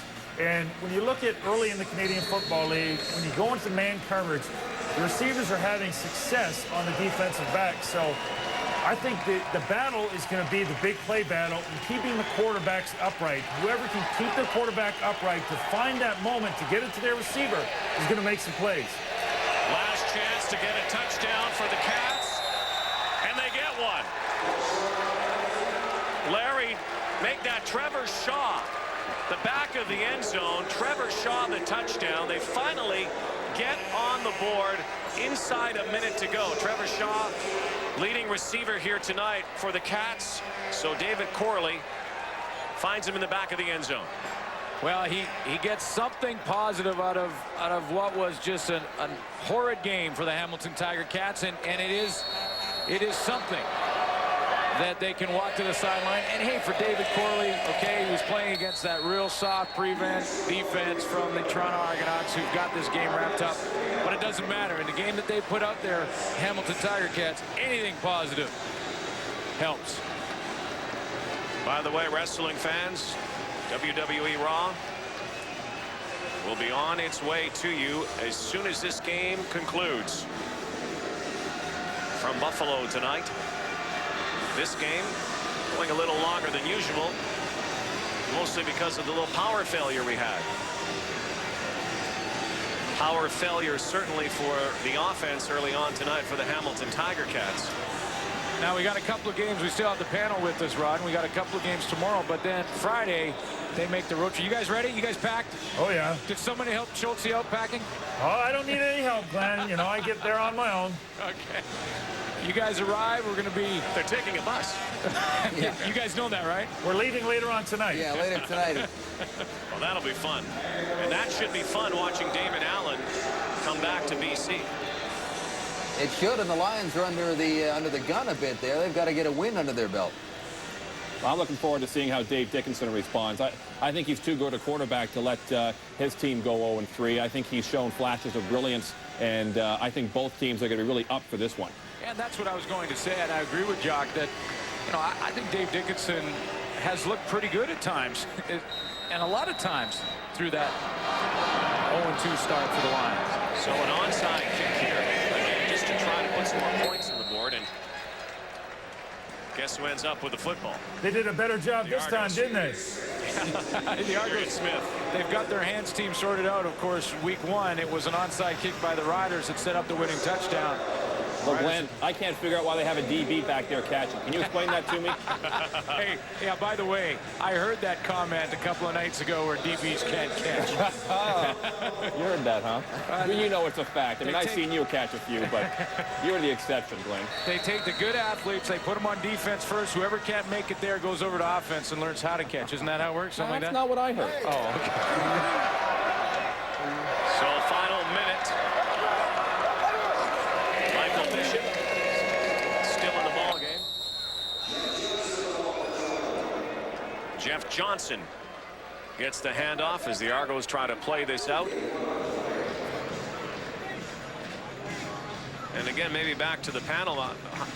Everybody's going to talk about the collapse of Hamilton, but this Argo team has been an awesome effort tonight. And maybe last week was a huge motivator, the way they lost against Saskatchewan. Matt, how good is this football team, Toronto? I think Friday's test will be a real good litmus test for them when they go on the road, because both games have been at home. They've been in their own comfortable environment. It'll be interesting to see how this team responds on their first road trip and how they handle themselves. But you know, clearly the first 2 weeks is an indication that Toronto Argonauts have everything it takes to gel together to be a contender to win the Cup this year. Guys, I talked to Paul Mazzotti today and asked him about what the mood was in the locker room, because I was curious as to how a defeat like that would affect their spirit and how their approach to this football game. And he said, yeah, everyone just sort of felt, you know, we let one slip away, but they turned the page. He said everyone did a great job of turning the page and just getting ready for the next football game. And the player of the game, you see Adam Rita and Paul Mazzotti. They've made some great moves in the offseason, the Toronto Argos, particularly getting number 9, solidifying their front line, completely different front four for the Argos. And player of the game was an all-star for them last year. No doubt about it, as we would say in Canada. So close to Canada Day. 21 points for a defensive back, Jock. Clifford Ivory. Well deserved, right? But he had a touchdown on special teams. That doesn't really count. Well, the Argos win it big, 49-8. And the biggest positive for the Hamilton Tiger Cats, it's over. Well, it was lights out for Hamilton, but they have to regroup. It's still a long season. 0-2 does not mean your season is over. So Ron Lancaster gets his starting quarterback back in the lineup. He gets his starting offense ready to go, and that's the good news for Hamilton. Player of the game is Clifford Ivory. Couple of touchdowns. Rogers AT&T Wireless. Player of the game. Imagine getting more from your phone. Could not imagine the Argos getting any more out of this. Big, huge. Ready to play. Are you? Play Safeway $1 Million Touchdown to win. If your name appears, you've won. VTEX VMix 2.4 GHz cordless phones or Porter Cable's